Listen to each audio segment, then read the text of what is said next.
important challenge, has the opportunity to prove his mettle, and does. Denver quarterback John Elway is the outstanding athlete, and Monday night against Buffalo was the challenge. Fourth quarter, second and long, the opportunity, and John Elway seized it.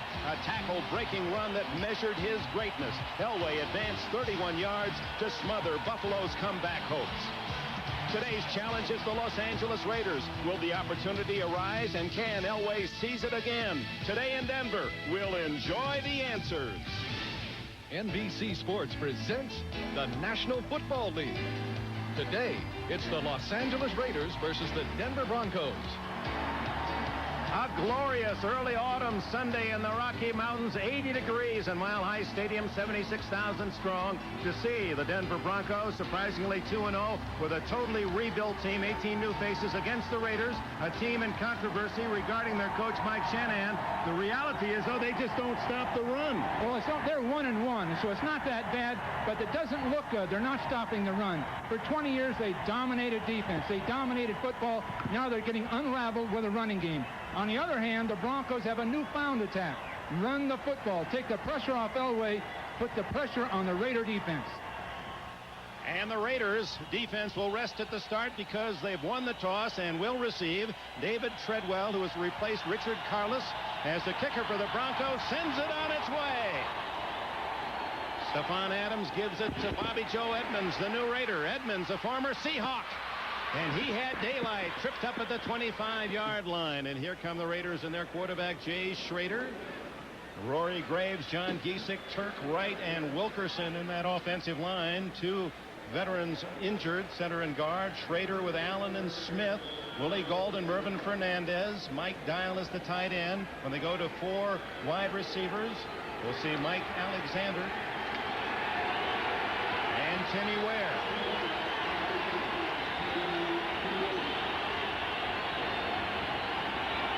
Partisan crowd certainly is part of Denver's great home field record. They've lost only 13 times in 9 years that Dan Reeves has been the head coach here at Mile High. Schrader looking long. He goes long, but to the sidelines. Willie Gault was the intended receiver. The defense of the Broncos, and a lot of new names in the Denver uniform this year. Alfonso Carricker, Greg Cragen, and Andre Townsend, the front three. Brooks, Dennison, Mecklenburg, and Fletcher, those familiar linebacker names. When they go to the nickel defense, those four men in white go out and come back in a different position. You'll see Holmes, the former Buccaneer, Carricker, Mecklenburg, Fletcher, Corrington, Haynes, and Robbins with the same four defensive backs. We'll show you those after this play. 2nd and 10 from the 25. Schrader changing plays at the line of scrimmage. And the handoff to Steve Smith, the fullback. And this is a smothering, aggressive defense of the new defensive coordinator, Wade Phillips.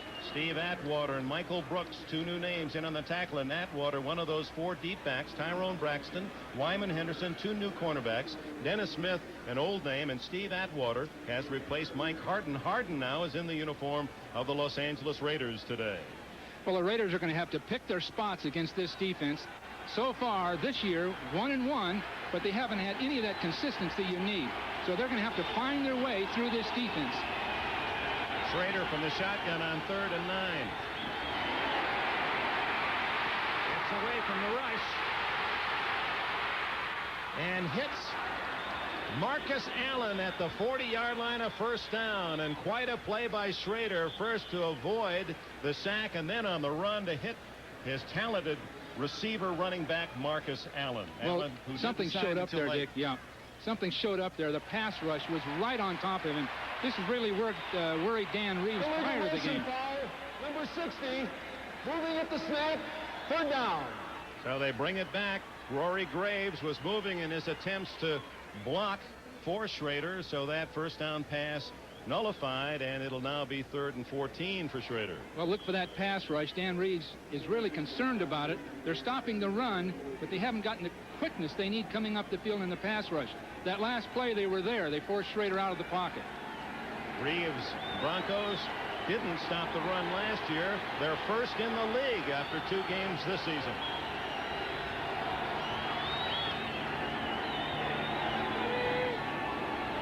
Van That's Mueller in motion. They like to throw to him. He has good speed. Down the middle, wide open as Fernandez fumbles the ball. And the Broncos do not recover. It goes out of bounds on the Raiders sidelines, and they maintain possession with a first down at the 39-yard line. Fernandez is just going to cross the field deep against the zone defense. You'll notice with Schrader, he's going to have room to throw the ball. Right up the middle, he'll step into an open area and find his spots. I don't know if he really had the ball there, Dick. Kip Corrington was the man who made the hit, and then Randy Robbins could not fall on the ball. There was no control, so it goes back to last possession. The Raiders get the first down at the 40-yard line. 19-yard play. And apparently they're reviewing it on instant replay as to whether or not indeed that was a completed pass. They better take a close look at that. It didn't look like he really had control of it. There's young Shanahan, 37 years old, by far the youngest coach in the NFL. Sam Weich at 44 is 7 years older, and the next youngest is Weich. Well, the key to Shanahan, don't question he's got the talent to be a head coach. He demonstrated to us the ability to express himself. He's cool under pressure. He's thinking clearly. He has knowledge of the game, but did he get the job too early? He's 36. At 46, you know he'd be ready. At this stage of things, there's so many things that happen out of his control. He has to deal with a pretty tough job. What would you have been like at 36 as a head coach? I'd have been scared to death, Dick. I'd have said, go out for a long one. They're still looking at the replay, the officials, and so we will as well. There's Fernandez. He had the ball. I'm sure they'll call that a completion. Second foot did appear to be down just as he was hit. After further review, the play stands. First down. Jerry Mark Bright, the referee today, so it is first down, Raiders at the 40. Couple of good plays made by Schrader on 3rd and long. Well, he looks better than he's looked in the past. His problem is that intermediate ball. His accuracy on the intermediate ball, that was well thrown, that previous one to Fernandez. Play action, Schrader. What a catch. Did he have control at the 40? Willie Gault. Yes, he did. 20 more yards for the Raiders. And now they say no. The official moves in and says no, he did not have control when the ball hit the ground. He was still juggling. That was beautifully timed. Beautifully timed. 1st and 10. They took the play fake. Gee, that looked close, too. I guess when he hit the ground, he lost it. I was using the ground to bring the ball back into possession, so that was a good call. Well, the Raiders are attacking. There isn't any question about that. They're not going to feel out the Broncos. They know they have to make things happen early. Mike Shanahan, who was Dan Reeves' offensive coordinator. His strength comes from that side of the ball. Well, Dan recommended Mike Shanahan very strongly, but with one question. Is he ready at this time? No question, he was a top assistant, excellent offensive coordinator. Elway depended heavily on him. But to take a head coaching job with an organization like the Raiders, where you have to be on the money because you've got veteran football players that expect a lot of their coach. You're not just a manager. Review, the play stands. Incomplete. Second down. So back-to-back instant replay reviews, and the play stands again.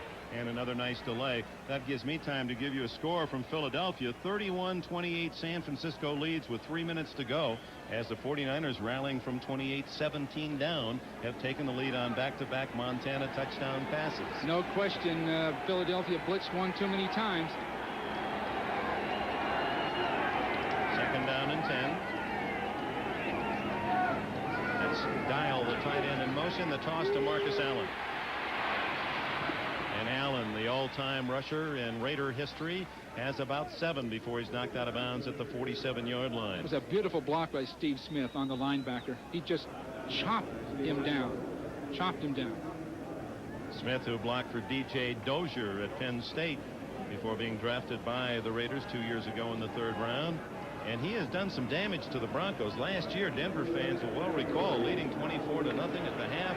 Second half, the Raiders came back, forced overtime and won, and Smith had a couple of key touchdowns in that game. 3rd and 3. Out of the backfield is Smith, and he has the first down at the Denver 43-yard line. Well, we had good protection that time again for Schrader.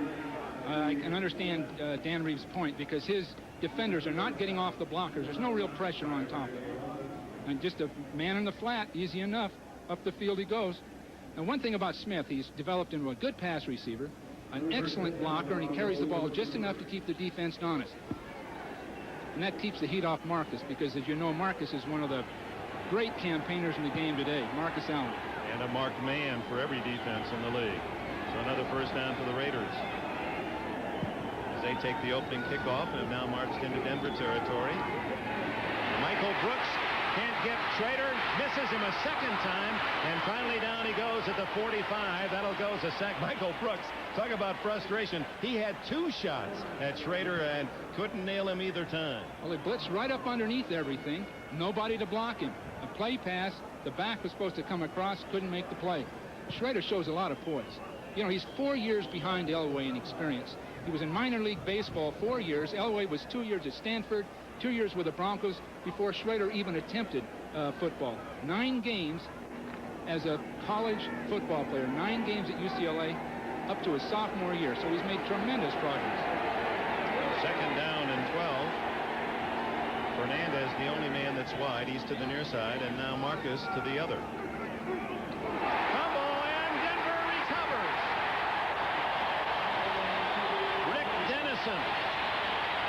Oh, you don't see many mishandling of a snap like that where it just shoots right to the defense.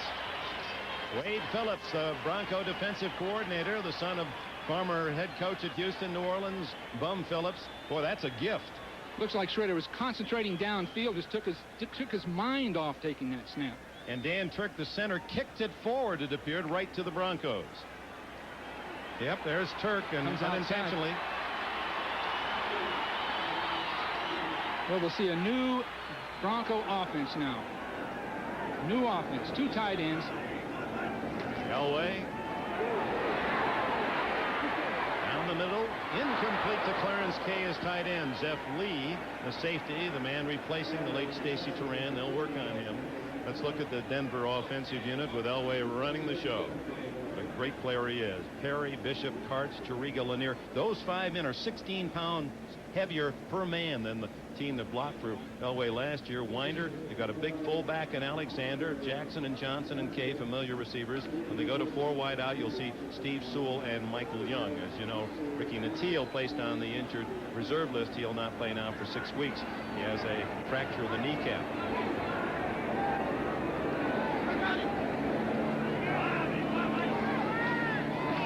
This is Bobby Humphrey, the rookie from Alabama, to the 45-yard line, a short gain, and here's the Raider defense. Cal, Golick, and Wise in a rebuilt defense. Injuries have just been a common malady. And when they make their shifts, those men go out. Townsend, Piquel, Davis, and Wise will form a 4-man line with Benson, the only linebacker.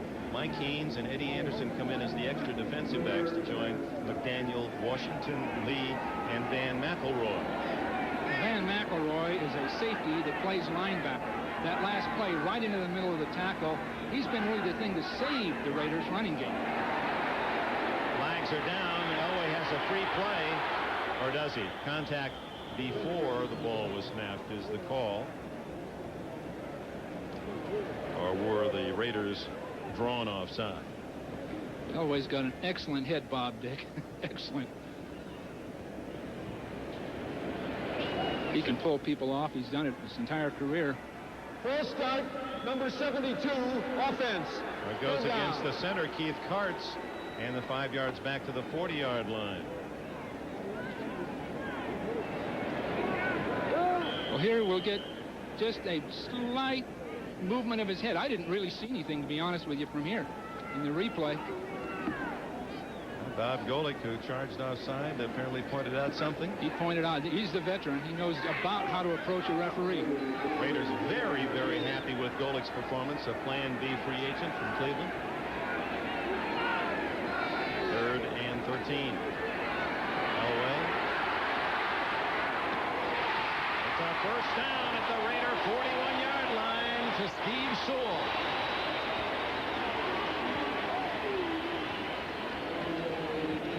Steve Sewell from Oklahoma, a #1 pick of the Broncos 4 years ago. Now he's going to be used almost primarily now as a receiver. Well, he's just reverted to that as the years have passed, but now with the injury to Nantil, he'll take that job. Steve came out of Oklahoma as a running back and flanker, and people couldn't decide what to do with him. Denver took him, I believe, as a running back.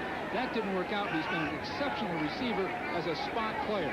If you want to know the best movies around town, ask Sewell. He's an avid buff and really a very discerning one. Bobby Humphrey, the man that the Broncos are very excited about, is held at just about 3. Golick and Benson make the tackle. Humphrey's an interesting case in himself. Coming out in that supplemental draft, had poor workouts. 2 times he broke his foot. A lot of people passed him up. Denver took a shot at him, and now they have potentially a premier running back. 2nd down, 7. Melvin Breton is in the lineup. He too, in essence, a rookie, although drafted last year by Miami, didn't play, had a knee injury. And it's Breton with the ball. He almost broke it. To the 30-yard line goes the big guy from the University of Miami of Florida. Lionel Washington saved the touchdown. Bratton's got that power. They've never had a big fullback at Denver. They've just gerrymandered their way around. The fullback's been John Elway. Now they've got Bratton, they've got Alexander, and they're using him. Now, that was a trap play. He had to break 2 tackles. Jeff Alexander weighs 232 and Melvin Bratton 225. It is a Denver team that has made some wholesale changes on both sides of the ball. Well, they're going to take the pressure off Elway, I think, Dick, with this running game. Everywhere John's been, he's been expected to carry his team. Now he's got a running game. It is a 1st down. John Elway, you talked about his size, and he is big, 6'3" and 215, and has the best career rushing average of anyone in a Bronco uniform, 4.6 average. Sewell and Winder under 4. I think you'll see John running less now, and his running backs carrying the ball. That'll be a real changeup. That'll really, he'll profit from it. His career will be extended, and he'll really reach that greatness that comes with experience.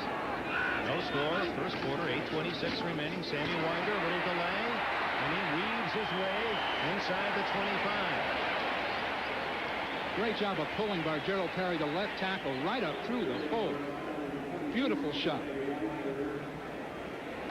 Now we're going to get a pull right up through the hole by Perry. Both these people pulling and trapping with the counter play, and you'll see some excellent movement by both people. Watch Perry right up through the field, 60, right up into his man. And, of course, we get a break off of it, and Winder gets a chance to make extra yards. 6 yards for Winder, 2nd down and 4. And tripped up in the backfield is Jeff Alexander back at the 29-yard line. They had trouble getting that one underway. Alexander, who played at Southern University. Joe Montana has now thrown 5 touchdown passes, 68 and 70 yards among them. And you see now the 49ers, the middle score, ahead by 10 at Philadelphia. Buffalo and Houston in a scoring fest. Pittsburgh has beaten Minnesota. What an upset there. The Bears remain unbeaten, and it's the Giants smothering Phoenix. Phoenix had been 2-0. Washington apparently will win its first. Tampa Bay is 2-1, and Indianapolis wins its first of the year.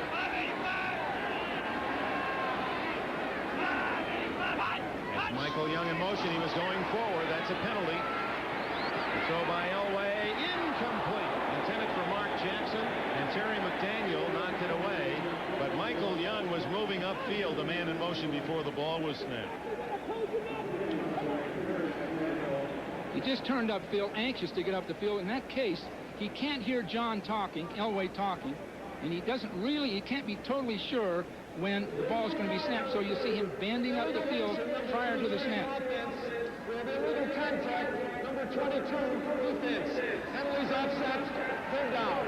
At the same time, there was an illegal contact against the Raiders, so that's a no play. Mike Haynes, the veteran, who was released by Los Angeles at the end of the summer and then re-signed in a budgetary move by Al Davis, as his contract, a large one, over $800,000 reportedly, carved about in half. But he says, I'll make up for it by getting to the Super Bowl. But what a great player he's been. He's been a great one. Now, this is a gerrymandered front four rushing for the Raiders. Mike Shanahan said before the game he had a special blitz he thought would get there, and it's going to get there. There it is. But Elway breaks away his strength and gets a block, and he's going to go all the way for a touchdown.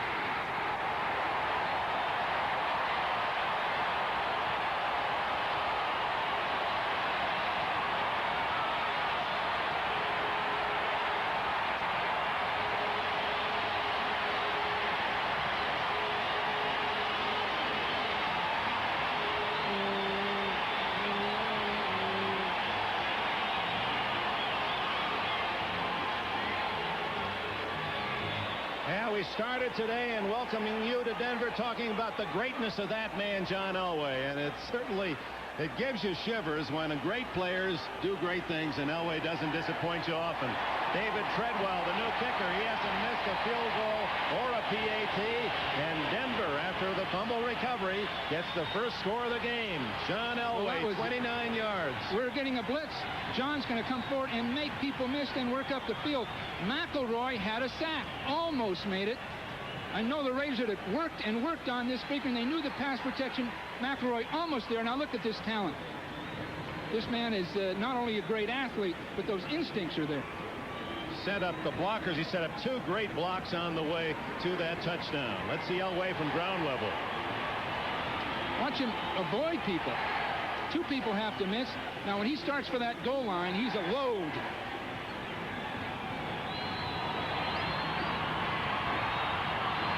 Now after the fumble recovery on the bad snap, Elway gets his team in the end zone. Dan Reeves said, you want to talk about extending that long-term contract? What a player. Well, he told us that 11 years might do it. I think that takes him to this present contract. But the way Denver's developing as a team, John can play longer because he won't have quite that pressure. Every league that he's played in, high school, college, pro, he's had to carry his team. It may not be the case now. Treadwell down to Bobby Joe Edmonds. And Edmonds hit right at the 20, and down goes a flag. Usually against the return team for illegal use of the hands. And the Broncos, who are 2-0, using the turnover in their wins against Kansas City and Buffalo, have used the fumble recovery to set up their first score today. Illegal block. Number 33 on the return. First down. Eddie Anderson and Mike Shanahan's Raiders will start about at the 10-yard line. Before the game, not counting the fumble recovery for Denver today, it was Cleveland, and they're the only other AFC team that has won the first two games, a +11. And then updated, counting the touchdown just scored, the Broncos 41 of 69, nearly 60% of their points, the result of getting the ball on interception or fumbles. From the 9.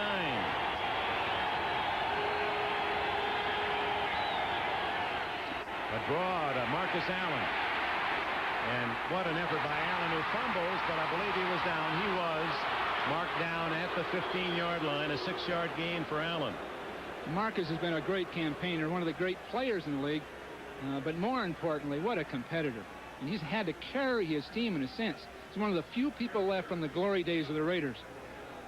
There are his numbers, more rushes and more yardage than any Raider in history, still averaging over 4, 62 touchdowns rushing, and you add to that another 15 receptions, has 79 touchdowns in his career, more than any Raider.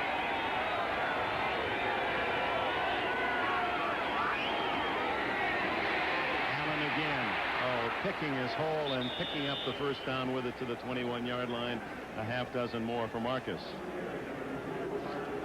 Marcus Allen, as you look at him, there's another man on the Denver sidelines watching his every move, Bobby Humphrey. Bobby Humphrey, from a youngster, just watching television. They're both built the same running style, and as this day progresses, you'll see Bobby have his shots at running like that smooth, easy, striding, instinctive kind of running. And Humphreys is a young Marcus Allen in a sense. He said, that was my idol growing up in Birmingham. On first down, Steve Smith, the fullback, gets a couple, maybe 3 out to the 23 or 4-yard line. Greg Cragen, who led the Broncos in tackles last year at his nose position, makes the hit. There's Cragen from Utah State. It helped the defense. Cragen has played well, but Carricker coming in. Townsend, big people in that defensive line, working with Mecklenburg and Dennison. They're much stronger inside than they've been. And of course, they're stopping the run better. Instead of the schemes and the tricks that the Bronco defense was famous for under Joe Collier, who won games with mirrors with the talent he had, this is a more aggressive and certainly a bigger defense. Schrader, plenty of time. Ooh, right through the hands of the tight end Mike Dial and almost into the Broncos, Simon Fletcher. Well, Mecklenburg was coming off the corner that time. He was well blocked by Graves, but that's a good story in itself too, Dick. Here's Mecklenburg, Carl Mecklenburg, now in the vintage years of his career.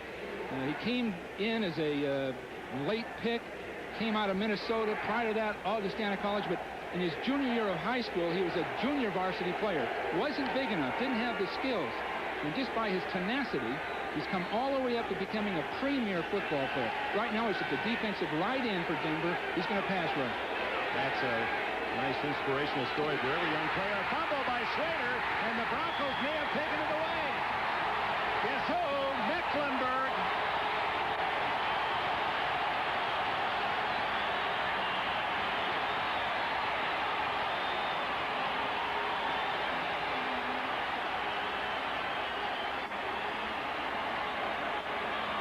Well, the snap was mishandled, but Mecklenburg had so much push and drive, he put Graves right back into the quarterback. And then with Schrader going for the ball, Mecklenburg was just a bit quicker and a bit stronger in getting it. That ball was there. He went for it. One of the problems Graves has had, number 60 for the Raiders, offensive tackle, he hasn't had the foot quickness thus far. Low at 4:25 remaining in the first quarter. The Broncos leading 7-0, presented with another outstanding opportunity. Here's Humphrey. And he's all the way to the 3-yard line. There's something you didn't see often from Denver, a sweep. I think that's the first time I've seen that sweep run by Denver in Reeves' history. What we've got is a block here, both guards out via San Francisco style, and they just break that entire corner. Humphrey gives them the speed to get this done. Flanker blocks down. There's your fullback, Alexander. Both guards pulling, and Humphreys just skirts that in using his speed. Now, that's a totally different look for Denver. And again, I'm a big Elway fan. That's going to take the heat off John Elway. Yeah, Marcus Allen said, hey, I might be idolizing his work, Bobby Humphrey. First and goal, Denver at the 4. Fullback Alexander straightened up at the 1-yard line on a solid hit.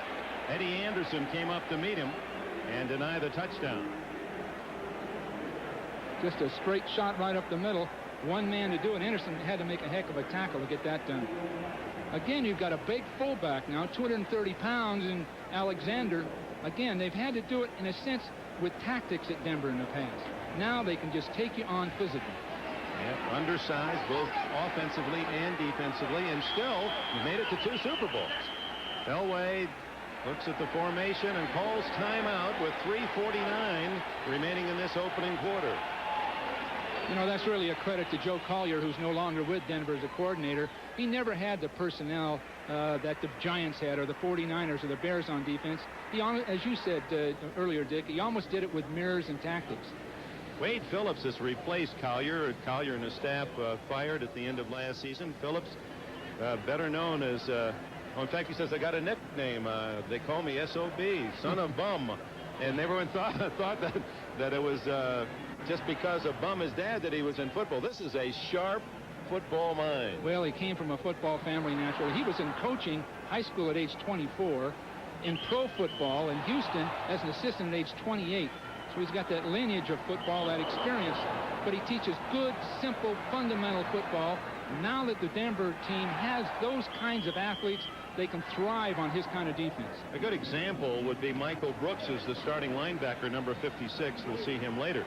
He was a man who couldn't quite conjure up the mental part of Collier's defensive schemes, but is a terrific, aggressive player under Phillips.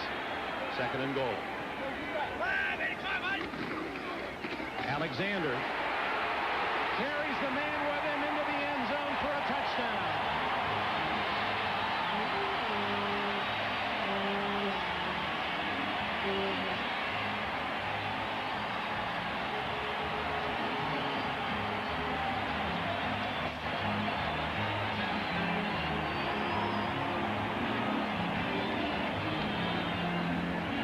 There's a difference between Alexander, 232, and a 200-pound back that used to try to get it in for the Broncos. The big guy just carried in the defender. That's so important. In the past, they've had to go to Elway, play passing, or bootlegging. And if they can make this breakthrough at Denver, then they're right back in the Super Bowl picture. Treadwell's try for point. And it's 14-0 Denver. 2 fumble recoveries equal 14 points. We've got a replay with the guard pulling to the outside. A super block by Humphrey. Yeah, that's Humphrey. No, that's Winder. Super block by Winder. Then Alexander just breaks through Anderson's tackle. And Mike Shanahan can't do much about it when you leave the ball on the ground. And the Broncos have capitalized and lead 14-0.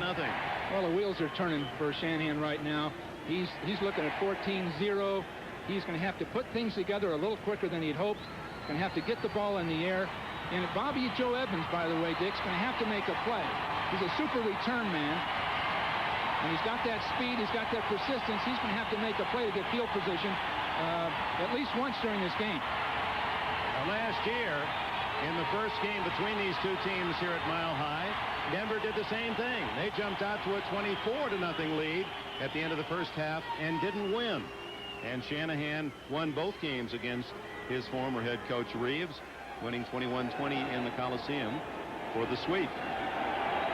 Treadwell spins this one a little shorter, and it's to Stephon Adams at the 9. Flags are down as Adams gets it to the 28-yard line, and Kip Corrington, Texas A&M, makes the tackle while they sort out the penalty. Let's bring you up to date on the other scores today. In the fourth, Buffalo leading Houston 41-38. Final 49ers on 5 Montana touchdown passes. Seattle wins its first 24-3 at New England. The upset of the day, the Steelers over Minnesota. The Bears outscore Detroit. And the Giants hand Phoenix its first loss. Washington has its first win. Tampa Bay is 2-1. Indianapolis has its initial victory. Late games, Jets lead Miami in the first. San Diego 7-3 against Kansas City at home, and the Rams, a good-looking team. We saw them last week beat Indianapolis, lead 10-0 at home against the Packers. So you're right up to date. Here it's 14-0 Denver with 3:36 remaining in the first quarter. What do you think they're saying about Chuck Noll now? Come right back with that win. Minnesota is supposedly a Super Bowl contender. Great win for Chuck Noll. And the Vikings lose their second in a row. Fernandez in motion, and Smith the fullback, and a flag goes down. Greg Cragen was down in the bottom of the pile for Denver. It's going to take a first down pass here pretty quick by the Raiders. They can get their 4 and 5 this way, but they've got the length of the field to travel. It's going to take a pass. It's that simple. I'm sorry, there was no flag. It appeared the official reached in and started to throw. Down and 7. Galt, the speedster, is to the near side.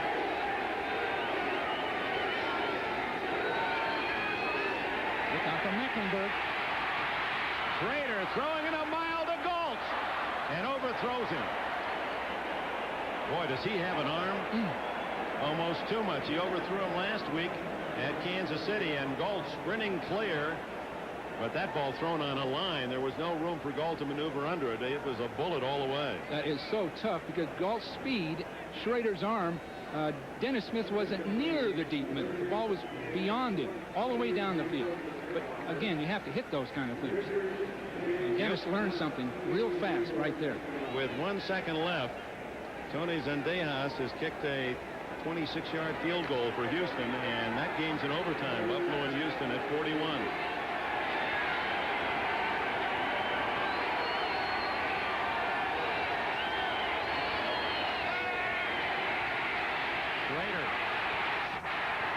to the tight end dial, incomplete. Could not hang on to it. So 14-0 to the delight of these Denver fans. Let's go to New York and Bob Costas. Dick, this is the game you were talking about a moment ago. 3 seconds on the clock. Tony Zendejas from 52 yards out. He drills it home with plenty to spare in a game that'll take about a half hour to recap. It's been so wild once it's finally over. 41 all. They go to overtime in the House of Pain. It's a beauty. So we're going to try to get permission from the National Football League front office to extend the halftime show to 45 minutes just to get in half the scores today. It comes down to Ken Bell, and Bell is hit at the 47-yard line.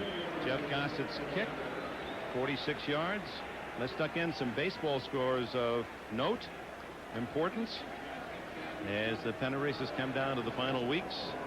Baltimore a game back at Toronto, trailing the Yankees in the 9th. Toronto and Milwaukee tied at 2 in the 6th. Oakland apparently is going to make it, but not locked up yet. They lead Minnesota, while Kansas City and California are winning, but the Angels are 4.5 back, the Royals 5.5 out. Good field position again for Denver. Winder. He's to the Raider 45, a gain of nearly 8. Well, that's the heart of the Raider defense is weak. Golick is playing excellent football, going down the line of scrimmage to plays, but both his linebackers, Shipp and Benson, aren't attacking the guards when the guards come out to block him. We saw that in previous 2 games. There's all kind of running lanes up behind Golick on either side of him as he tries to go down the line of scrimmage. Basically what we're seeing is we've got a great player, or at least a very good player in Golick, very, very average players at this point in both those inside linebackers. Second down 3 as they mark it at the 46. Elway tries a deep one to Jackson. Touchdown!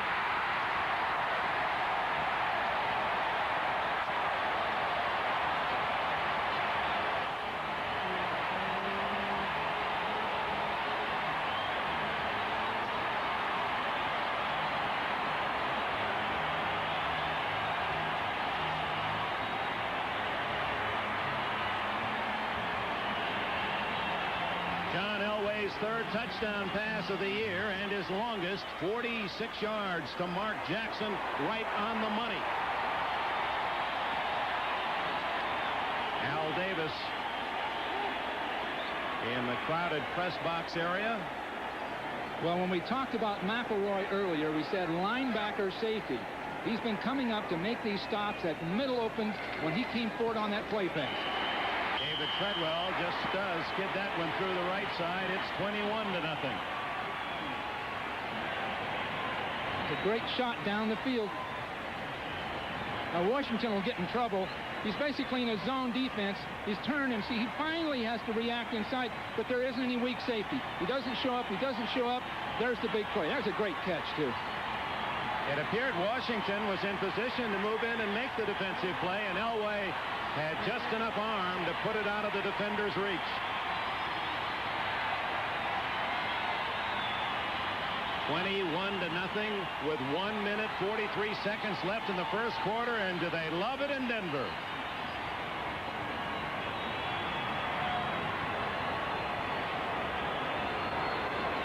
Raiders had better start passing, Dick. Can get a long, long afternoon unless they can make a play or two. Bobby Joe Edmonds. Bobby Joe had better do it right now. And Stephon Adams are deep as Schrader thinks through his game plan. Treadwell hits one to the near side to Edmonds, and they'll take the touchback at the 20.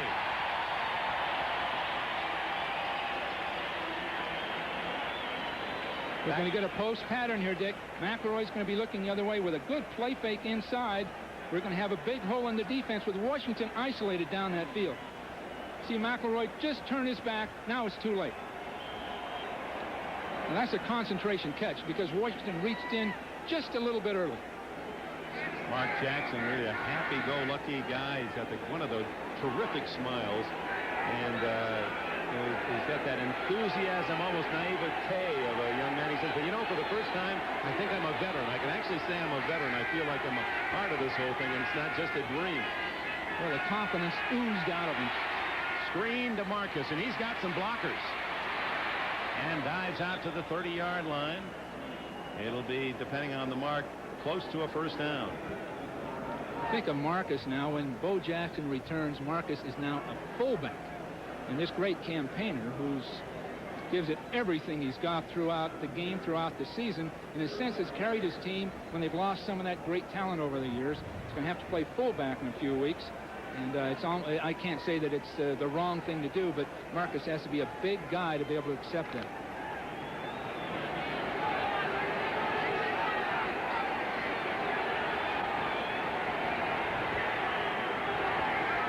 Was a first down, just 10 yards made on the screen, and now it's Allen on a draw, met right at the line of scrimmage by Greg Cragen. And flags go down.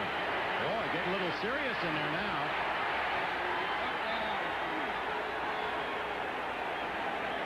68, Rory Graves, and 71, Greg Cragen of the Broncos.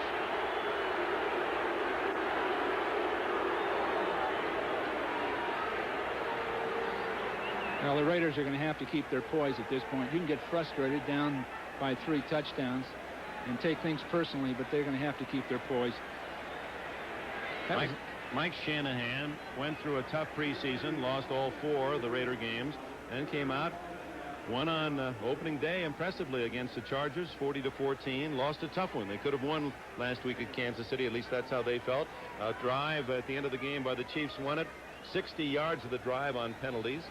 And Shanahan, the rumors in Los Angeles have been frequent that he is in trouble. Personal foul. Unnecessary roughness, number 32. Offense. It's still first down. Well, Marcus Allen didn't like what happened, and he apparently, after being tackled, let's see, does he kick? Yes, he kicks Craig. Oh, right in the face he kicks Cragen. We're playing that back and forth. He didn't kick him that many times. Oh, I hope not. Well, that'd be like a Sugar Ray Leonard jab. Yeah, Mike Tyson uppercut. So nothing going right for the Raiders. Well, Shanahan is accepting and absorbing so much heat. And I think he's handling it as well as it can be handled. And he's keeping his poise. First down and 25 after a 15-yard penalty.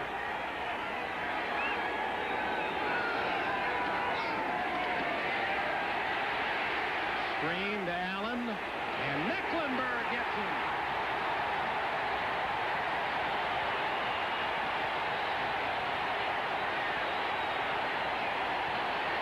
And that's the end of the first quarter in Denver. And all orange, 15 minutes. Well, that is personifies what's happening with Denver right now. You see Mecklenburg's drop, good position, the ball's thrown. Nobody to block him. Screen pass. People are out there late. Just ill-timed screen pass. And, of course, when you start doubling up on screen passes, Denver senses it. They're all over him. Oh, Mecklenburg, a Pro Bowler, makes the big play defensively at the end of the first quarter. And the Raiders now trailing 21-0. Look for a new direction to go, and they'll start from the other end of the field. Davis, the general partner, who's been a coach, a commissioner, the owner, the manager, and they say he's been drawing plays and sending them down to the sidelines. Do you believe that? Well, I'm not sure he did that, but I'll tell you this, the formula works. He's had 3 Super Bowl wins, 4 Super Bowl appearances with this formula. So it couldn't be that bad. He's the most knowledgeable man in the game today. When you took the comprehensive part of football from the briefest and simplest skill to the most important administrative areas of it. But with that comes some luggage as well. You know that you're going to be the head coach, that he's going to do a lot of the coaching with you. He's not going to leave you totally alone. No, he's always done that. He's got a great football mind, but it puts tremendous stress on the staff. They have to understand it. When he makes requests, they're directions, and they come at any time in the week. They're always very good, but it takes someone else to implement them. But Tom Flores lived with it, won 2 World Championships. John Madden developed as a great coach under Al Davis. So you can't say that it's all bad. But the problem with it when you take a very young man like Mike Shanahan and put him under that heat. That's when you have your problems. Can Mike handle it? It's interesting, both Madden and Flores have called Shanahan this season saying, hey, it's no different than when we were there. Hang in there. I mean, we went through it too.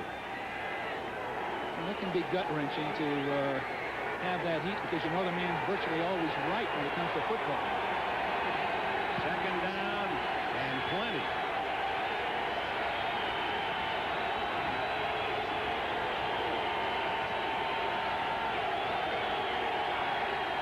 First play of the second quarter. Schrader to Allen. Out to the 22. They get some of the yardage back, and that'll bring up third down about 8. Well, Reeves, of course, Dan Reeves thinks so much of Mike Shanahan. He had a lot to do with their early success because even offensively, they had Elway, some skilled people, but really it was concept, and Shanahan had a lot to do with it. But again, as I indicated earlier, Dan Reeves was concerned about Mike's Shanahan's maturity, if you call it that, his exposure to the game. He'd only had 4 years of NFL football before he became head coach of the Los Angeles Raiders. But that third down and 19, remember that 15-yard penalty against Allen has made it really tough. Schrader, lots of time. And he buys some more, gets it to Steve Smith. And Smith out to the 34. That won't be a first down. Steve Atwater, number 27, the top pick of the Broncos out of the University of Arkansas, made the tackle. And Atwater is a player. He was considered really behind Oliver the second best defensive back in this last draft. Deion Sanders and this man. Right, and then when you'd meet him and you'd really get an appreciation for what he could do for your team. He's bright, he's a college graduate in banking and business, but more importantly, he's got leadership qualities. Jeff Gossett sends a tailing spiral to Ken Bell. He has trouble, and he's hit just as he catches the ball. He did not call for a fair catch at the 17-yard line. Stephon Adams there for the Raiders. 50-yard punt by Gossett. Oh, the kickers love this place. They figure you're good for another 5-7 yards on field goals and punts when you kick in this high altitude. These guys returning those punts, Dick, know that ball's going to soar. It's going to take a while to get there, and that coverage is right down underneath it. Skyline of Denver, Colorado. What a glorious day it is. 80 degrees as you look at the other scores. And there's the big one. Buffalo-Houston, the first game of our NBC doubleheader for much of the country. Tied at 41 in overtime. There are the late games. 21-0 Denver. And the fullback Alexander out across the 20. Bill Patel tripped him up. Again, they're breaking behind Golick, and they're going to do it all day because they're not getting people filling. Neither Schiff or Benson's going to have to fill that backside hole when Golick starts down the line of scrimmage. They're breaking back, getting a 4 or 5 quick yards before the safety, McElroy, or one of those people get up to make the stop. In other words, when Golick makes his charge, whether it be left or right, and rides down the line of scrimmage and occupying the blockers, somebody's got to come in on his backside, one of those linebackers, and fill.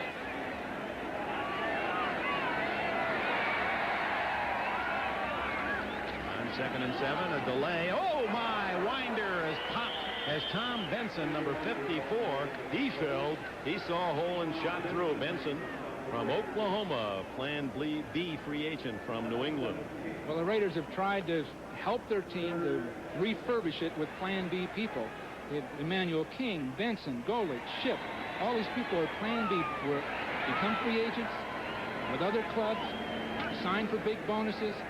That's really not going to get it done championship-wise, but I guess it can buy some time until you really get the young, really talented players. And some of your other star players who are injured. In fairness to Shanahan, this defense is really riddled with injury problems to key players. Elway again escapes the rush. Anderson comes up to run him out of bounds. And that'll be shy of a first down at the 22-23. There's one of the men not playing today, Howie Long, one of the great down linemen, 5 times in the Pro Bowl. He has a bad ankle. It just won't improve. He's terribly frustrated. He didn't know when he's going to be able to really play. Tried to play last week and re-injured it. Jerry Robinson, he's on the sidelines, not in uniform. Their best linebacker. They lost Stacy Turan, a top-notch young safety in the tragic auto accident this summer. So you take 3 of your 4 best players. You only have Greg Townsend being the 4th out of that defense. It's like taking your number 3, 4, and 5 hitters out of a baseball lineup. Well, there's a lot of truth to it, but I'll tell you, in the case of Howie Long, in the case of Robinson, they played a lot of football. You can almost assume they're going to have minor injuries at this part of their career. Moran hits a high one. Oh, to Edmonds at the 21. And he returns out to the 34, maybe the 35, about 14 yards on the run back before Pat Kelly can make the tackle. A 56-yard punt by Mike Horan, who was a Pro Bowler last year. You know, Howie Long is an example, Dick. They're trying to play him. They need him desperately. But if Howie Long were to get 4 weeks out of football and get that thing taken care of, that ankle, let it completely heal up and remain in condition, I think he can still play the great football he has in the past. I don't think he's over the hill, but he can't play with minor injuries at this part of his career. At one time he could. First down, Raiders trailing 21-0. 11 minutes plus remaining in the first half. And stands Mueller in motion. Has good deep speed, and they like to throw to him. This one underneath to Mueller. Gets back up, and Simon Fletcher and Mecklenburg meet him at the 42-43. A gain of about 9. You're just going to have to continually throw to try to get field position. All the way through this, the Raiders have started with bad position and failed to really generate much.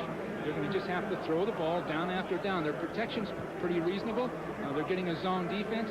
They have a pretty good idea what Denver's going to run, a single, what they call cover 3 zone. So they just began to methodically attack that. They've got a chance to get back in it. Schrader and Berline as backup. No, they won't see many man coverage. And that the Bronco defense, they're a zone team.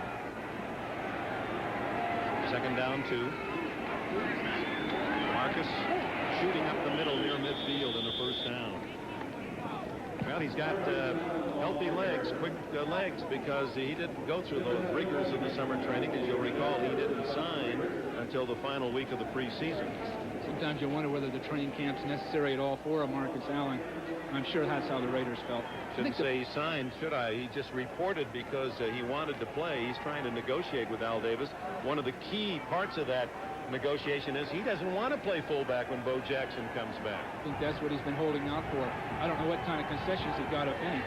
He wants the team to win, but that fullback spot, he's not built for it. On first down, Schrader. No one there except the Bronco. Atwater gets a gift. 40, 50, and he's out of bounds at the Raider 43. Steve Atwater.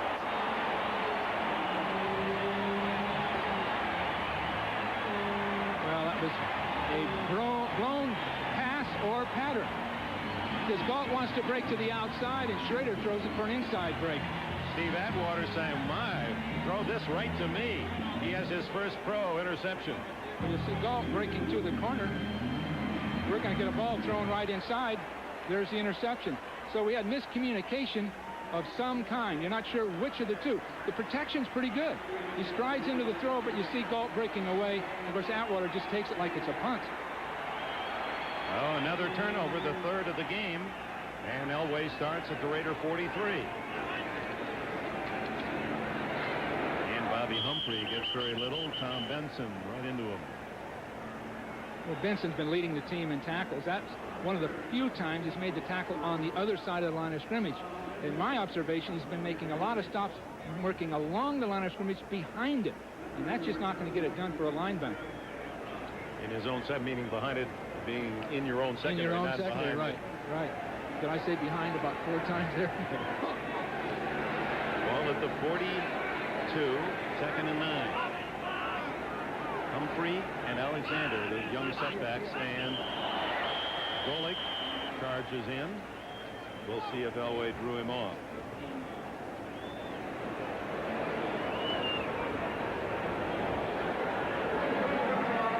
This time it's against Golick. Two fumbles, one that stopped an opening drive by the Raiders, and another deep in Raider territory have led to Elway scores. Elway took care of the third himself on a 46-yard bomb to Mark Jackson. Make it 21-0, and now they have the interception by Atwater as they look for more. Well, both Piquel and Wise, the two defensive ends for the Raiders, are tall, angular, spot player type people. And right now they've got key roles with no one to back them up. Doesn't have to play the entire game. It's tough to take on those big tackles. Here's Humphrey. looking for the first down and will be close at the 33-yard line. Golick made the tackle. Well, speaking of desperation, you see number 52 in your picture for the Raiders. That's Lyndon King, the veteran linebacker. He got a call earlier this week out in Honolulu, where he lives. Says, we want you back. He had been cut by the Raiders at the end of summer training and thought he's looking for new life. The former cow chip throwing champion out of Colorado State nearby. So he said he'd come back and give it another shot. And King's going to play a lot today, even though he's only been back in practice 2 or 3 days. Well, he's a big hitter, and the players' entire roster like him. 3rd and 1. Humphrey. Diving what will be close to a first down while they measure it out. Let's go to Bob Costas in New York. All right, Dick, we're looking in now on the Astrodome. Tony Zendejas, who moments ago forced overtime with a 52-yarder, can win it from 38, but he hooks it wide to the left. It was his second try because moments before a 43-yard attempt was blocked, but Buffalo was offside. Zendejas got a second chance, couldn't hit it. They play on. About 10 minutes to play in OT. Dick? Boy, not enough scoring in that one, Bob. All right, we'll keep you abreast of that game as we go back to action here in the second period. We're at the midpoint of this second quarter. It was a first down, and Humphrey is hit immediately by Golick. The veteran from Notre Dame charging through and makes the stop on the rookie Humphrey. A loss of 3 or 4. It's hard to believe he'd be available from Cleveland after such a great career. But you see the quickness around behind the block. Very few people can do that. He just skirted around behind the center and beat the guard to the point of attack. So that quickness and that experience pay off. My guess is he's such an interesting, colorful guy that Cleveland got sort of bored with it. But coming to the Raiders, he's in his own element. That's right. He really does fit the image, doesn't he? He's a good guy, Bob Golick. Destined to be a Raider. He was warming up before the game today and listening to his Walkman. Elway throws out of the backfield, incomplete to Vance Johnson. Johnson turning a bit late. The ball was there before he really had a chance to sight it. Terry McDaniel on the cover. It'll be 3rd and 13. Elway had an unblocked man. He had to get rid of that ball quick.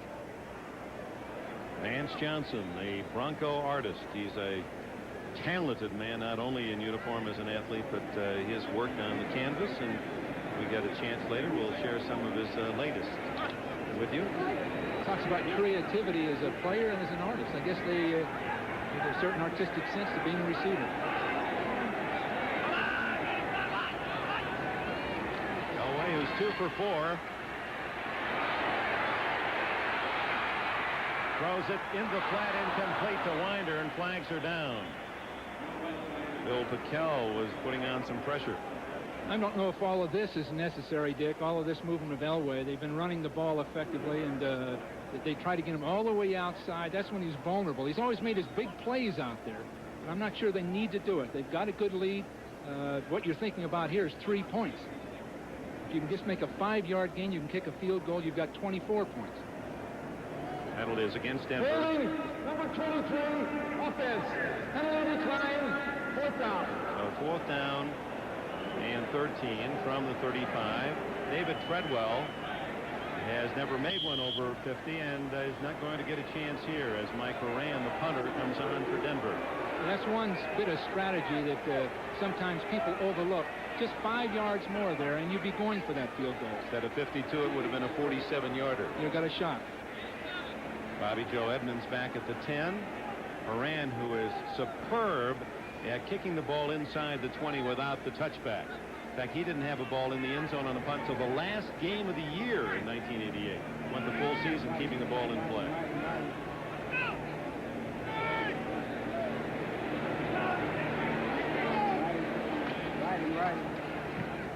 Aims it for the sidelines. And he hits the sideline, so mark it at the 5-yard line. Oh, he does that well. He told me 2 days ago when we chatted, he said, I don't try for that pooch punt or the high one and hope it'll just bounce right so someone can down it. I'd rather use my regular kicking stride and aim for the coffin corner. He's really out of yesteryear, and he does hit that corner. 5-yard line. It's an art form. Looking ahead to next week here on NBC, it all begins with the gang in New York at 12:30, NFL Live, Denver and Cleveland. Cincinnati could be a battle of unbeatens. They're the only two teams without a loss on the AFC side. Cincinnati, Kansas City, Miami at Houston, Indianapolis. That's if Houston and Buffalo ever finish. Indianapolis and the Jets, New England, Buffalo. A couple of late games as well. We'll be in Los Angeles, where Seattle will play the Raiders, and San Diego at Phoenix. So from his own 5-yard line, Schrader. Marcus Allen gets out to the 10. And finally, Dennis Smith, a former Trojan, and maybe a little too much on the part of the Broncos, who wrestle Allen down. You know, that Denver-Cleveland game should be a great one. With Bud Carson coming in, they're playing defense. They've got the quarterback. They're in Cleveland. This will make it again tough on Denver. Cleveland, of course, playing Cincinnati tomorrow night. It is against Dennis Smith, a bit overzealous and trying to drag. That was one of those prideful tackles where the back won't go down, the whistle blows, and the defensive player doesn't feel like he's completed his job unless he wrestles down that man with a pumpkin, and Dennis Smith gets the penalty. Well, between those two safeties, Smith and Atwater, you've got two big hitters. Smith with that experience, Atwater with that young enthusiasm. That's so much of football now, the two safeties stopping the run. First down for the Raiders at the 26. Marcus again. Down to the 29-yard line. Let's see what's happening in Buffalo. Let's go back to Bob Costas, NFL Live. Here's the way it ended, Dick. After they had dodged a bullet when Zendejas missed the 38-yard field goal that could have won it in overtime for Houston, it's Kelly to Andre Reed. He weaves his way into the end zone, 28-yard score. Both Buffalo victories this year have come on the last play of the game. They win in overtime, 47-41. What a beauty this one was. Back to Dick and Bill. Bob, those are the kinds of wins and losses teams don't forget easily. They sometimes lead to championships or disappointing years. Marcus Allen rarely disappoints with the ball out to the 35. A yard shy of a first down brings up 3rd and 1. So Buffalo goes to 2-1 after they lost Monday night to this Denver team, and the Houston Oilers are now 1-2. You know, Granville talking before the game about I'm not sure what that label is they have in Cleveland, in Houston now, but how their defense was going to do it. 47 points. Boy, the scoring, as you mentioned last week, incredible. The high number of points being racked up by teams around the NFL. Short yardage, 3rd and 1. Marcus already with 40 yards, figures to get the call. It is Allen off the right side, and he gets nearly 5, and a first down near the 40-yard line. A sliding, smooth runner.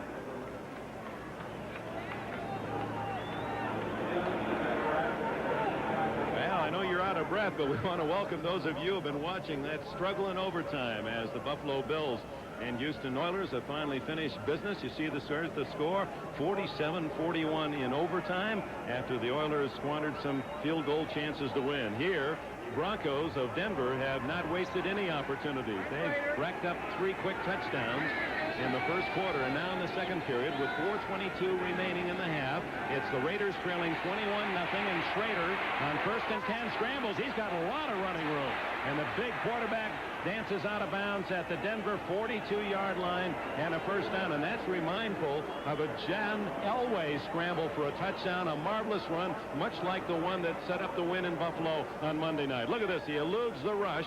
He should have been brought down there and calls out the traffic and makes the final 5 yards like a fullback, and that gave the Broncos their first touchdown of the game. Well, that was vintage John Elway.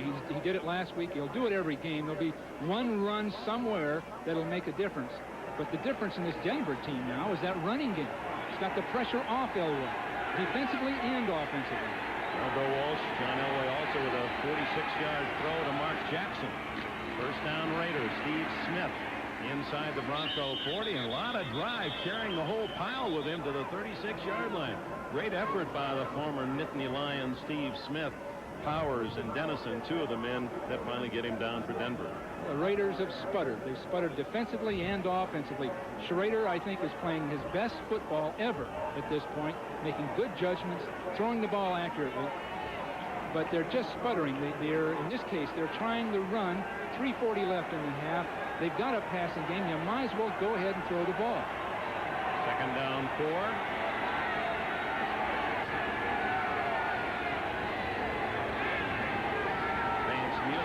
Smith are the backs. Play action. Schrader, Fletcher knocks the ball away and recovered by Cragen. A flag is down. We'll see if the play counts. Greg Cragen falls on the loose ball, but it was that man, Simon Fletcher, from the blind side that stripped Schrader. Fletcher came off that backside. Number 60, offense, decline, first down. Rory Graves trying to pick him up, and Rory doesn't have the quick feet. It's a play pass, faking a run. Graves trying to block a real quick man in Fletcher. And the 4th turnover for the Broncos, who lead by 3 scores. Because of the turnovers, the Broncos with 4, the Raiders with none. Denver started an average near midfield, while the Raiders beginning inside their 20. And there's the big reason. 3 fumble recoveries and an interception by Atwater on a missed throw by Schrader. Or misconnect with his man Gall. It was right to Atwater. And Elway's looking for a big one. Goes sideline, and it's Melvin Bratton, who's to the 41-yard line. He's a part of the new faces look here in Denver. The excitement that youth has brought. 18 new players. 13 of the 18 are either rookies or first-year players. Bratton, one of them. He had a serious knee injury in the Orange Bowl his senior year with Miami. And then the Dolphins picked him in the draft. He never signed last year, went back into the draft, and Denver took him in the 7th round. He's brought his 225 pounds and great hands for a fullback to this Denver team. He's just one of a few. That total turnover of this team is occurring. It's just evolutionary in a sense, because they've got to make a change. Down on both sides. There's another man, Bobby Humphrey. He's got speed, and he's got some moves.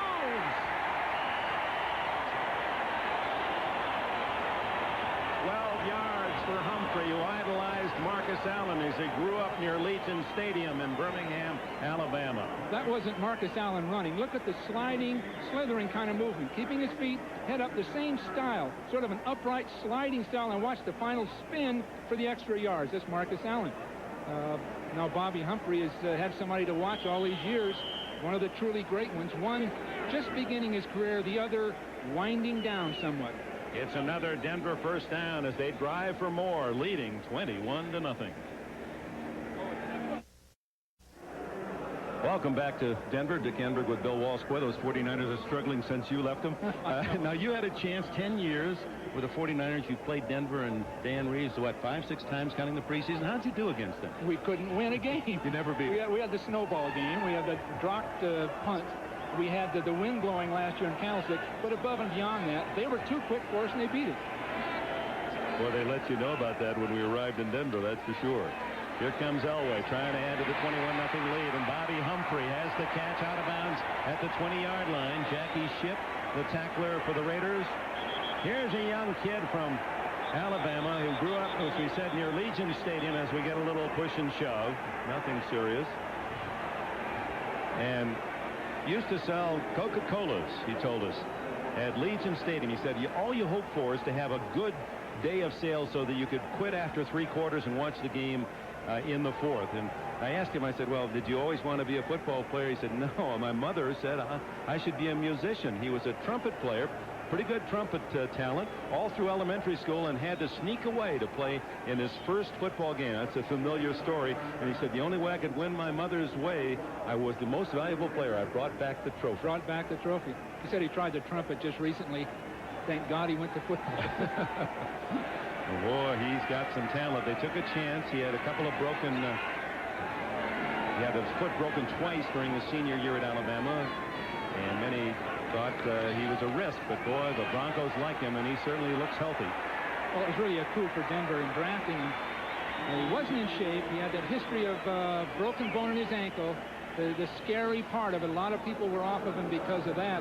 But he didn't work out well. He ran a poor 6.40 in their workouts prior to that supplemental draft. Denver liked him. He had broken Alabama records. He had the quickness they wanted. They had faith in him. They took him, and it looks like a super pick. As Elway said, it's the first time since I've been here, I've got a back in the backfield, meaning his fullback's bigger than I am, and I've got a man who can go wide. I've never had either.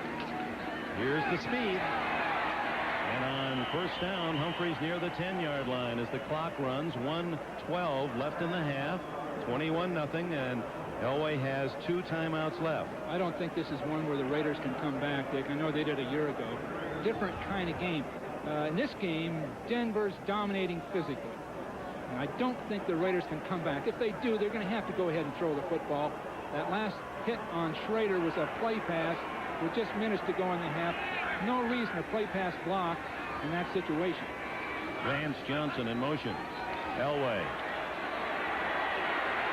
gets away again and throws for Jackson. Touchdown.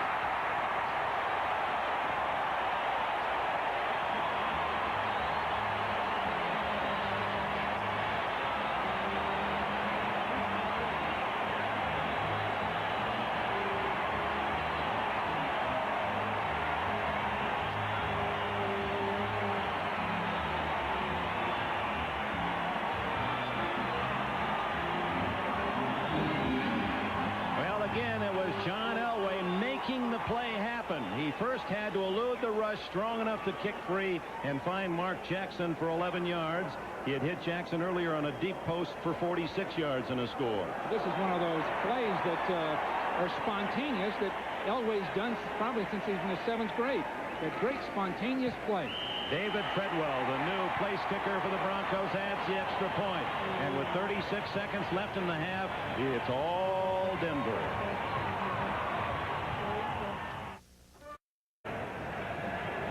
Well, what Elway does is come up underneath to the outside. Meanwhile, Mark Jackson's running down the field a normal pattern. He breaks. Elway throws all the way back through the traffic. Super spontaneous play by Elway. Up underneath to the outside, but watch Jackson. He knows just what to do, breaking back inside. Nice touch throw up over the top. That's greatness.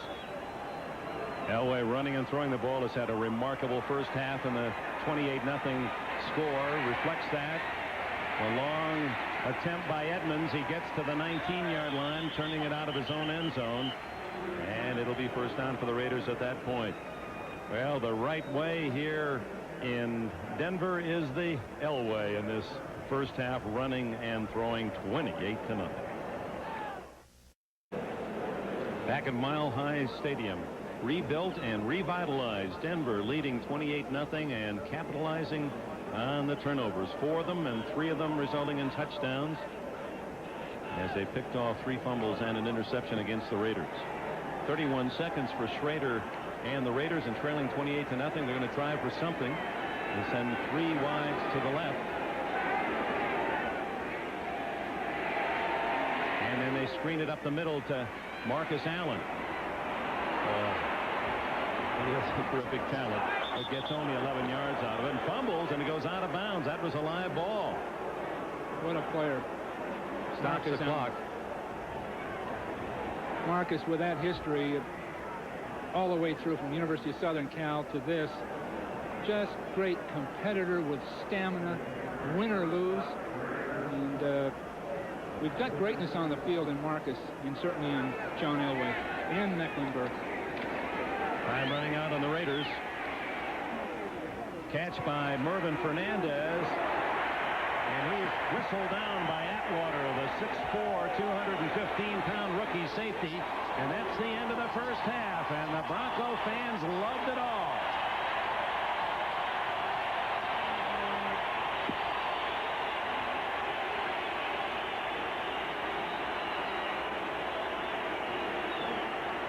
John Elway enjoying a superb first half. His defense got him the ball 4 extra times. It leads to a 28-0. Mention the team's place kicker's name. Jaeger kicks it off to Denver.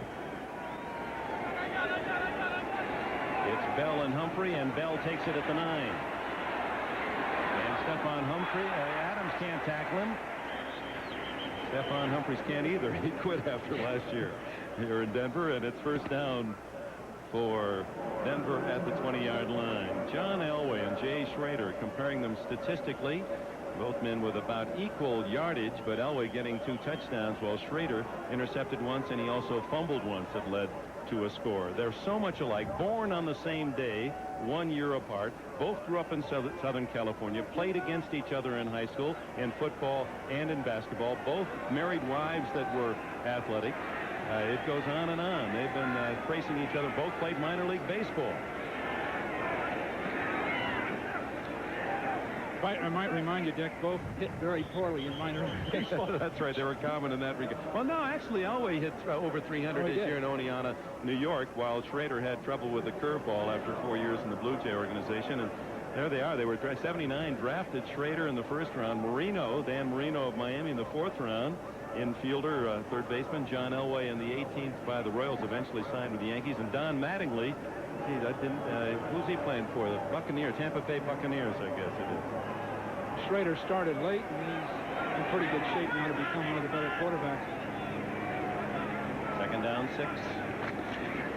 No reason to take any chances, Denver, and so the Raiders will play defensively that way. Humphrey gets another yard or two. He led the Broncos in rushing with 41 yards in the first half. Marcus Allen had 44 to lead the Raiders.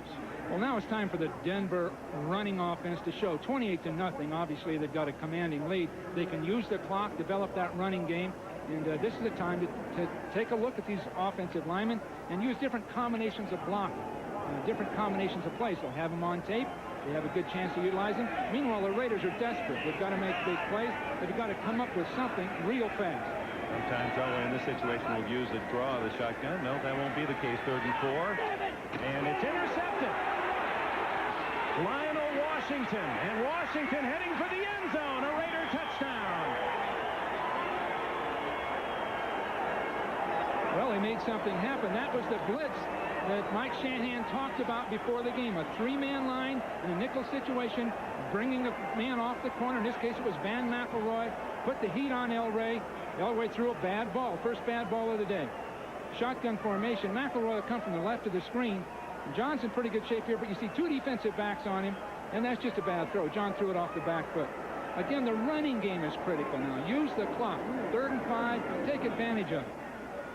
Oh, it took the Raiders a minute and 41 seconds to score here in the second half as Lionel Washington gets a 32-yard touchdown. At 17 career interceptions, and that's his second touchdown. Adding the extra point is Jager. And if the Raiders needed anything to cure all the wounds and make them feel better, that was it. Lionel Washington with a quick score on the turnover.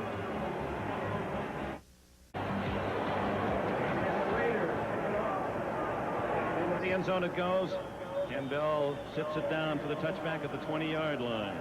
Let's go back to the touchdown interception by Washington. Well, what we got was a blitz from the outside from both defensive backs. Elway looking upfield with an automatic throw outside, but he just lost track of his receiver. So we see 2 people coming right up the field. Lee's really unblocked, and we had too deep a pattern for the throw, so it's really hard to understand, other than just being sort of reckless when that running game should have been utilized. Let's see what they do now. Go to the running game, John. Go to the running game.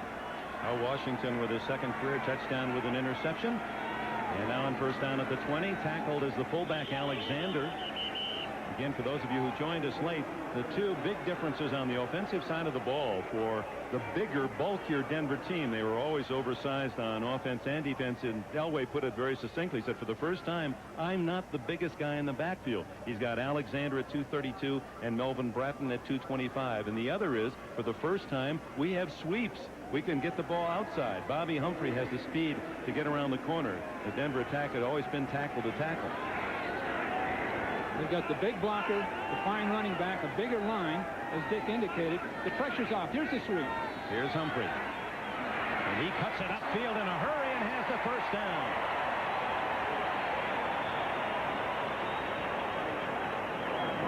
Just a movement play that we're going to see with 2 guards out in front.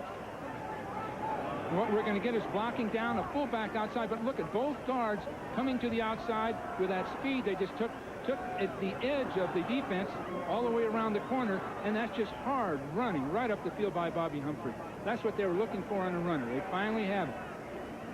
Of course, the pressure's off John Elway. Every team he's been on, from high school, Granada Hills in Southern California to Stanford, every team, he's had to carry it and be expected to win, even his Super Bowl teams.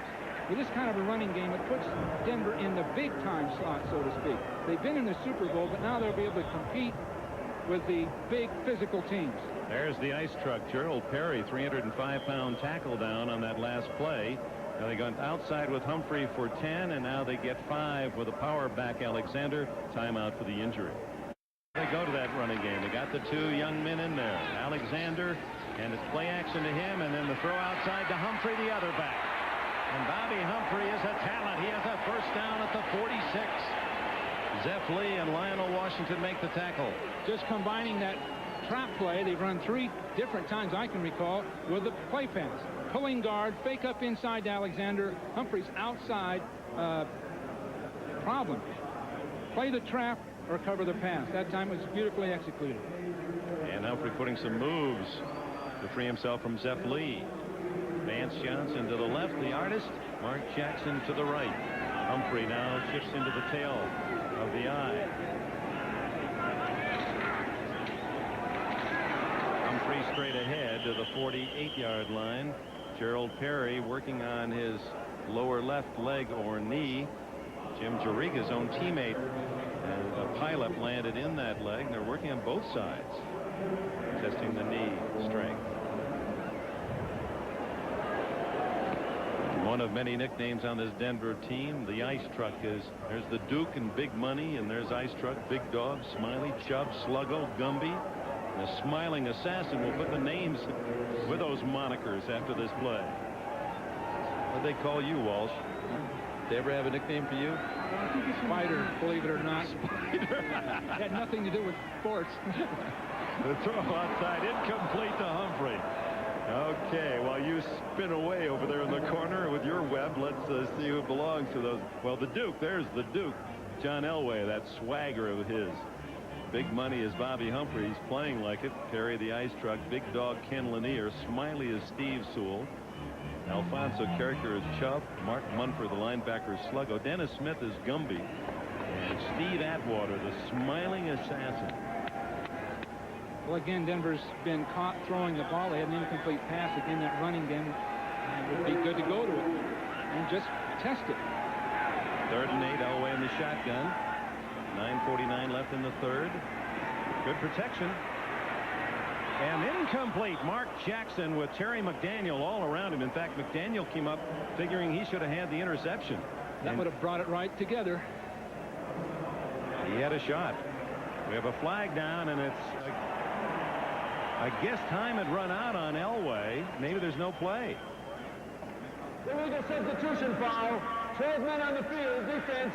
3rd down again. Well, illegal substitution against Dave Adolph's Raider defense. They had too many men on the field, and so Elway gets another play. 1, 2, 3, 4, 5, 6, 7, 8, 9, 10, 11. I've got 11 there. Oh, there he is, 12. I guess 12 people. That'll do it. This is the kind of thing. This is the kind of thing that'll trouble Al Davis. It's a minor item down 28-7. Minor item, but this is the kind of thing that'll gall Al, and Dave Adolph will hear about it. Instead of 4th down and having to give up the ball, Elway gets another play, and a timeout has been taken by Denver. 28-7 in the third. And they'd rather beat than the Raiders in this town in Denver, and they're up 28-7, and they get a free play now. It's 3rd down and 3 after the too many men on the field call against the Raiders. Here's the draw coming up to Winder, and Winder has the first down as he slugs it to the 42 of the Raiders. So that penalty costly. Instead of getting the ball, Denver maintains possession, and of course they're trying to chew up as much time as they can. And this is where the old 45-second clock rather than the 30-second clock really helps a team that has the big lead. Right, they can use this clock, and I'd assume they would. A lot of time left in the ball game. That time the Raiders sort of fell into a Denver trap. They tried to blitz with their 3-man nickel, 2 defensive backs, and left a big hole inside. Jim McMahon has thrown a touchdown pass, and the Chargers lead Kansas City 14-6 now in the third. Elway, and he had to unload Alexander, who was well covered by McElroy. Tom Benson was shooting through on Elway. Well, we got Perry right back inside. Perry has not been a quick athlete. Now with those knee problems, the Raiders will have a chance to pass rush. If so, make it the sack, I guess. The problem here, I think, for Denver is they're trying a lot of special plays, play actions to get their first downs instead of just hammering out. We've had 2 sweeps, 2 big sweeps to the left, no sweep to the right, and that's the kind of thing they'd want to develop because they got Cleveland next week. And they have to run on Cleveland. You saw the good news for Denver. Gerald Perry, all right, he's back in at left tackle.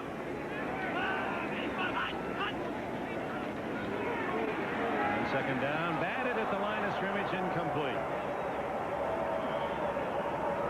Well, the Raiders really coming after Elway in this third period. Well, they're going to be blitzing, trying to make something happen. Perry's back in the game, and right away he's got a pass, and he's going to have real problems to his outside. Those feet just aren't going to be moving. You see, he just gets knocked off balance very quickly. He's had a problem before on quickness. In fact, both Lanier and Perry are much better run blockers than pass blockers. But again, right away he goes in, he's got a big pass block. Greg Townsend been rather quiet. Talked with him. He thought this was going to be a big day for him. He has not created much turmoil defensively. Here come the safeties right up on the line of scrimmage, Anderson and McElroy, and they're coming after him. And Elway throwing for Johnson, intercepted by Mike Haynes. And a flag is down as Haynes, the veteran, is tackled at the 35-yard line. And they may be calling interference against the Raiders. Again, they're going to the pass. Raider blitz. They hadn't had that interference call, Dick. You had another interception, probably unnecessary. I don't want to just keep harping on that running game, but when you're ahead by 3 touchdowns, yeah. Jerry Mark Bright. 2 fouls on the play. Holding, number 66, offense. Pass interference, number 40, defense. Penalties decline. Hold down. Penalties offset. So no interception. Zeph Lee was the other man with Haynes covering Vance Johnson. Haynes made a fine interception. Would have been his 47th career theft, but it is nullified on the double penalties, and it'll be third down again for Denver and 10. I'm not sure the momentum's changing at all. I'm not sure of that. But Denver's playing into the Raider hands now. If another incomplete pass, the Raiders are going to have a chance at it. And it's Elway from the shotgun. He moves Winder to the other side.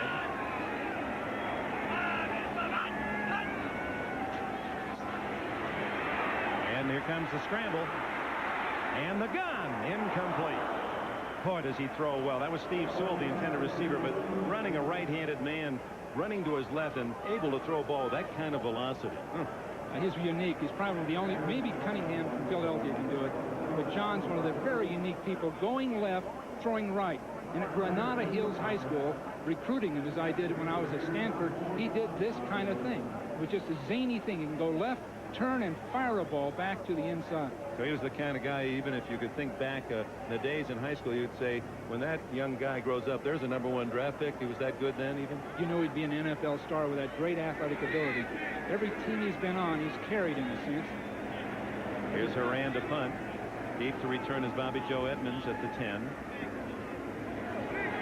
So with 8:38 left in the third, the Raiders trailing by 3 touchdowns will get it back. Horan with a terrific kick. Look at that. Out of bounds and 2-yard line. He kicked it right to his man.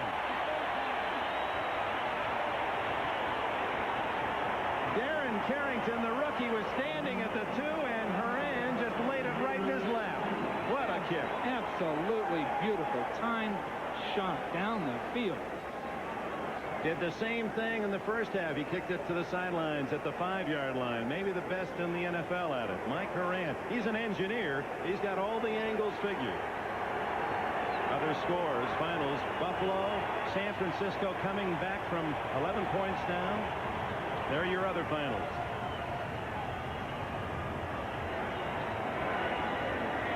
Flag is down as we await this official conference, and you looked at the scores.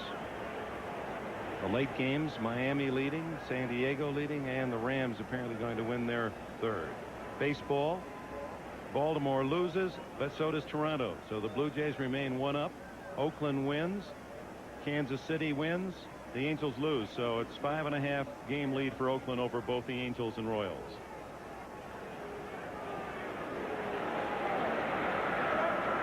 We're having a member of the kicking team going out of bounds and coming back in to down the kick before it was touched by the receivers. I'm now going to give the option to the Raiders. There's an option of a re-kick or the result of the play. Well, there's no doubt what they'll take then. Mike Horan says Can you explain that? We didn't have that in engineering school back at Cal State Long Beach, but what it amounts to is, Mike, you're going to go back on the field and kick again. Get your helmet on.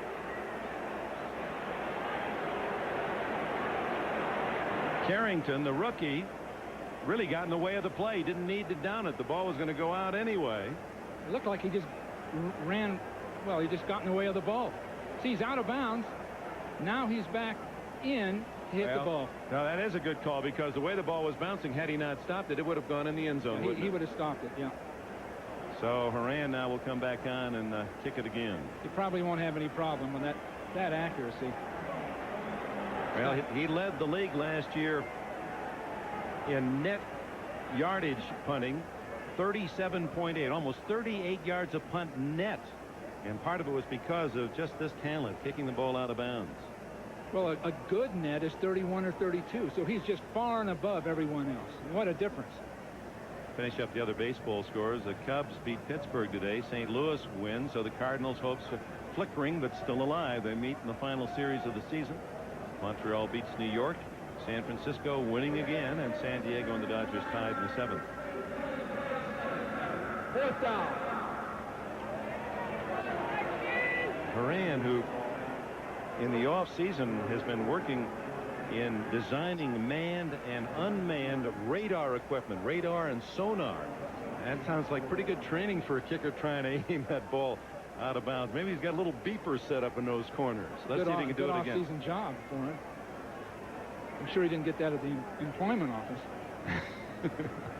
Well, last year he kicked 19 times inside the 20 until the last game against Cleveland, when he had 2 touchbacks. Anything drive a coach crazier than having a short kick and kicking right down the middle and right through the end zone? And you look for the average. You get the younger punter just seeing that average, get it over the goal line, anything, get the average up. Raiders with 10 men on the line of scrimmage. And this one is down the middle. Edmonds lets it bounce, and it goes into the end zone. So for the first time this year, Horan finds the end zone, the touchback, and the Raiders at the 20.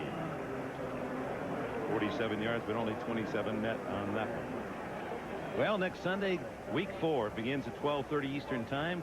These Broncos will be in Cleveland. The Browns play Cincinnati tomorrow night. We could have a matchup of unbeatens there. Cincinnati, Kansas City, Miami, and Houston. Indianapolis and the Jets. New England, Buffalo. Buffalo pleased with that big overtime win. Pittsburgh and Detroit will be in the Coliseum to see Seattle. They won today against the Raiders, and San Diego at Phoenix. So be with us on NBC. Now here's a time where Schrader and the Raider offense has to get something on the board. Down the middle to Mueller, incomplete.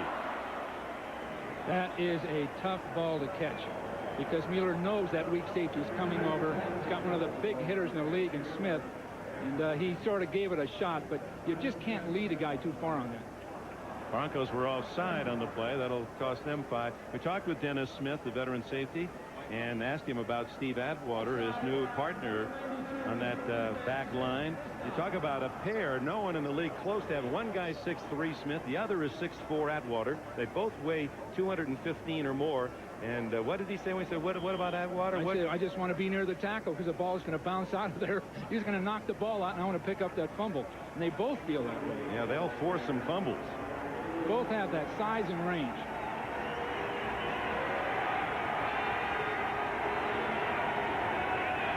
From the 25. Marcus Allen at 44 yards in the first half. He's short of the first down. Buffalo game, Atwater was injured. He injured a thigh, had a thigh bruise. They say that he's got thighs like Earl Campbell. He said that they're so big that his thigh pad doesn't cover the whole front of the leg, and actually injured his thigh. There you see the back side of it. Boy, he does have, for a man that looks so angular, huge thighs. They say he's another Earl Campbell from his thigh size. But the key for this guy is he makes the big stops. He can play the ball in the air, but the leadership quality, they needed young leadership on this club. So many of the people were released. They released Mike Harden. Mike was a fine safety for Denver for a number of years, but they felt they had to make room for Atwater, and Harden had to go. He couldn't be a backup. He wasn't a special teams player. So from the standpoint of Harden, he's now on the other team playing football, and the Raiders need him desperately because Van McElroy is playing both safety positions in a sense.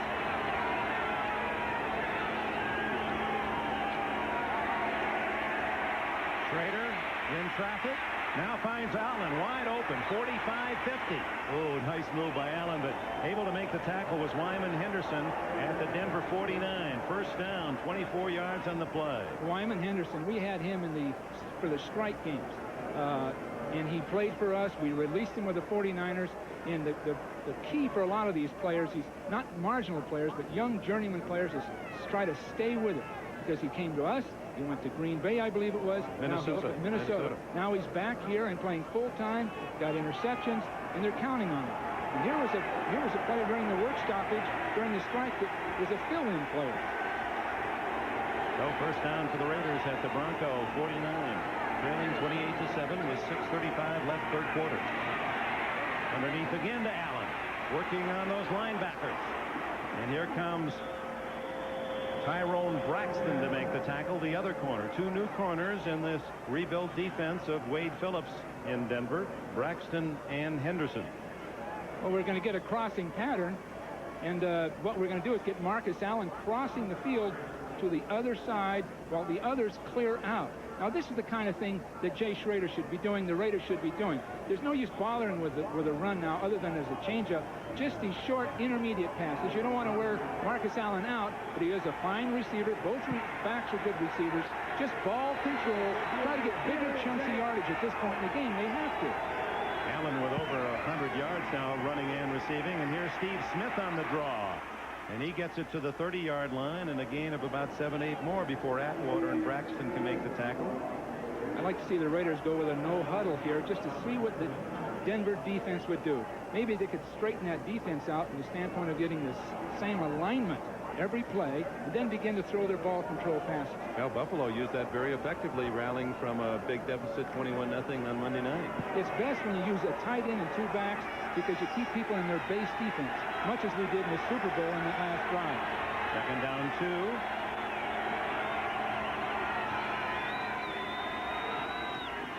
Draw again, and it's Vance Mueller, and he gets only a yard. He'll be short of the first down. Greg Cragen, the nose guard, doing a good job stacking up that play. There's no need to be conservative at this point, and I know I'm overstating it, but down 28-7, they might as well drop back and throw their intermediate passes, maybe run a draw about every fourth play, but they've gotten away with it so far. It's not as though it's failed.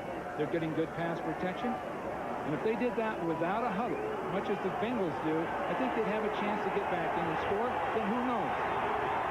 Actually, it's third down and 1. Ball on the 29. The stakes are at the 28.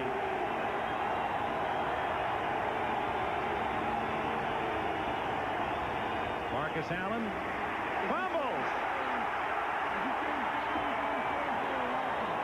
And the Raiders recover for the first time. The ball turned loose and Broncos didn't fall on it. I'm sure Al Davis would wonder about that call, Dick. They trapped on 3rd and 1. There's no need to. Marcus Allen goes over the top better than anybody in football. And they ran a trap play, exposed the ball. Now on 4th down, they're going to have to go for it. They lost a yard on the fumble. Dennis Smith appeared to be the man that forced the fumble. Now it's 4th and 2, and of course they'll go for it with 4.5 minutes remaining in the third quarter. And they're trying to score and cut that 28-0 lead in half, and Schrader calls time. Marcus over the top, Dick. That's all they need. Well, Mike Shanahan will visit with his quarterback. A crucial moment in this game as the Raiders try to mount what seems to be the insurmountable. Hey, guys and grills. Got some party time tips for you from Extra Gold. So the Raider hopes really rest on this play. They don't make it. It remains 28-7, and the Broncos well in control. Actually, it's 4th and 2.5. And they're going to pass, and it doesn't work. Michael Brooks comes in untouched.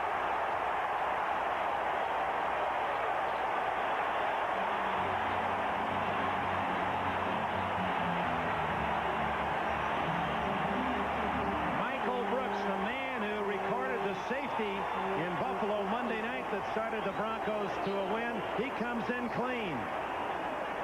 of all people, is the backside linebacker on the play. No one there to block him. No one there to block him. I'd assume the guard should have opened up and picked him up, but in the fourth down situation, what you're going to get is just a basic blitz, and the man's unblocked. Now that's inherently a problem. Are you surprised they didn't go to play action there? It was a straight pass all the way. Didn't try to deceive anyone. I think Marcus could have gone over the top, still made it. Here comes Bobby Humphrey. He fumbles the ball, and the Raiders recover a live ball. Washington can still run, and he gets to the 30-yard line. So Humphrey hit. The Raiders get it right back. Tom Benson made the pop and knocked it free. Now Raiders go down the field with this ball right now. Well, we get the same sweep with pulling people. The backside is picked up. The backside linebacker sits behind the guards and gets it.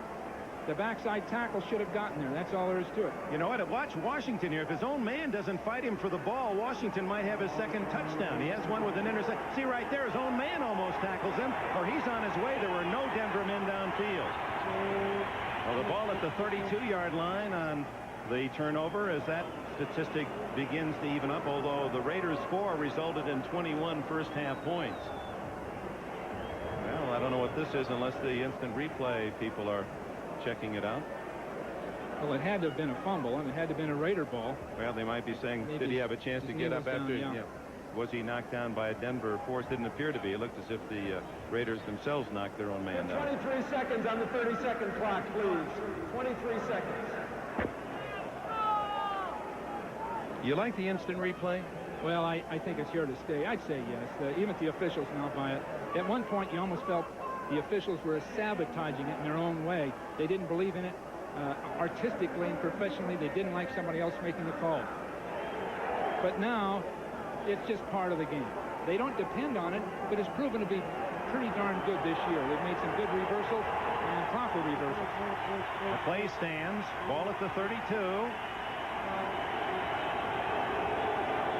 Marcus in motion.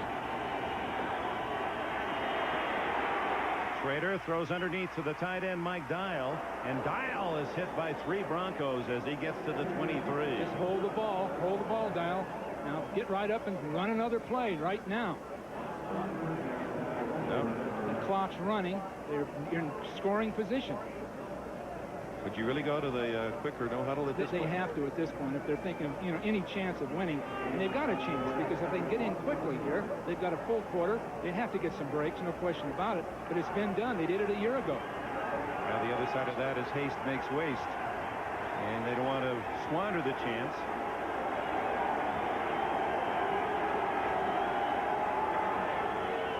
Flags are down. Raider throwing to the sidelines. Fernandez out of bounds inside the 20, and we'll check the penalty.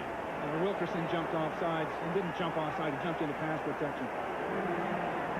Now the noise is a real factor here, Dick. I can recall that snowball game of a few years ago. The noise was so intense I couldn't even think clearly. So this stadium, of all the outdoor stadiums, the configuration makes it really tough. And the people that always suffer, Number 68, offense. the people that suffer are the offensive tackles. They can't hear the quarterback. They have to respond to the man in front of them. So on a 2nd and 2, that 5-yard penalty will now make it 2nd and 7. There you see the stadium. It's even tougher when the opposing team is going the other direction. When you get into that closed end, at least there's some open area at this end of the stadium. Sell out. That's been the theme for 20 seasons now here in Denver. You got to be, if you join the list, you'd be about 100,000 people away from getting season tickets. They've got that much backlog. Good protection and a good catch by Fernandez at the 14-yard line. Well thrown, well caught. Wyman Henderson made the tackle. First down, Raiders. Fernandez, a star in the Canadian Football League before he came to Los Angeles. He's a lot better player than I thought he was prior to the season, but now watching him week in and week out, makes big catches. He's got that size, and he's typical of the Raiders receivers over the years. Goes well down the field and goes up for a ball. He's 6'3" and 205 in the Canadian League. He was the most valuable player with the BC Lions 4 years ago. You'll notice he's a San Jose State man, by the way. First one I've ever met from San Jose State. Smith stacked up a yard at best, maybe more. Carl Mecklenburg, Andre Townsend and company. Just to finish on Fernandez, all he did in the Canadian League in 5 years, he caught 374 passes in 5 years. Well, the Raiders waited for him to finish out a contract. Everybody in the NFL knew he was out there and were waiting for him to be available. And the Raiders were in on it. Much of the Al Davis mystique worked in that one. He was picked in the 10th round in '83, so they went after him. Second down 9. Clock, though, ticking away. Less than 2 minutes in the third. Schrader looking for an alternate receiver now. Fernandez batted away. Wyman Henderson. No, Tyrone Braxton made the play. Tried to go to the height in the end zone, but Braxton able to leap in front. Good judgment on Schrader's part. He had nowhere to go. He had somebody right down his throat. The only thing he could do was put it up high and hope for a play. And another flag, and it's against the Raiders.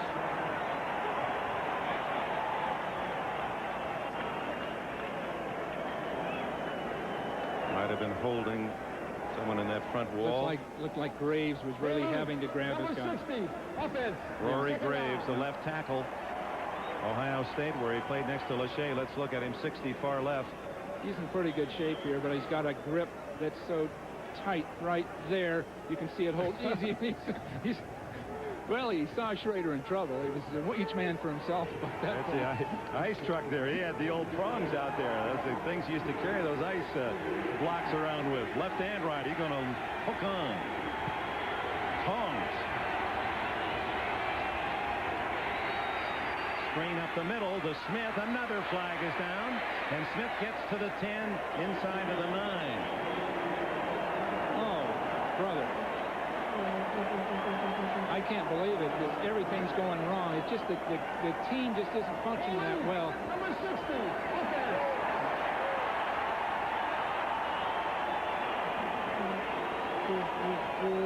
And let's check the Graves yard. He's in pretty good shape here. He's got a screen pass. He doesn't have to protect that long. Everything's okay, but that arm is around. Gee, I don't know. Maybe his right arm hooked the ankle or something, but maybe you're watching a little more closely after you've just committed the foul. Yeah. So Rory Graves yard. Two back-to-back holding calls that have pushed the Raiders back out to the 33. Steve Atwater shaken up, but okay. And the clock now 1:35 remaining in the third. The Raiders trailing 28-0 at halftime. Got the interception return of 32 yards by Lionel Washington to make it 28-7. And have a chance here to cut it to 28-14, but are self-destructing. It is now second down and almost 30 yards to go. 29. Three-man rush. Schrader down the middle, incomplete. Another flag is down. Well, that time Mecklenburg was putting the heat on outside, coming back up underneath Graves. I think Jerry Markbright has rehearsed this call. Yep, 3 in a row. Well, maybe they should have been running. Second down. I'm seeing more holding here than Hulk Hogan in one of his matches.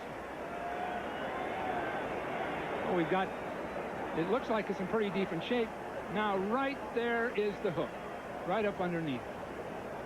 I don't know, Dick. Maybe they should have been running. I thought they should just continuously throw those short type passes, but with this in mind, Mecklenburg makes a nice move up underneath, and the arm is held. Once the man passes, once Mecklenburg is past Graves, he can't leave that arm out there.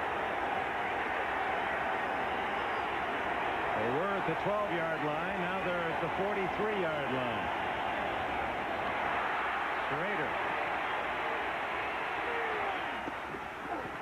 Is it a catch or a drop? No, incomplete. Didn't have it long enough. Mike Alexander. This this is when the crowd noise, when the crowd can really get to you. That time they wanted Schrader outside to his left to take advantage of that pass rush coming up inside. He was in fine shape, but you have to concentrate on the cut. That was a good call. They had a chance to get the ball completed along the sideline, then another down to try to get in the end zone. Or at least to get back into field goal range. Now they're back out at the 43-yard line where it is 3rd down and 39. Well, they're using up the clock. 4 plays and 4 penalties in this drive. And the clock now shows exactly a minute remaining in the 3rd.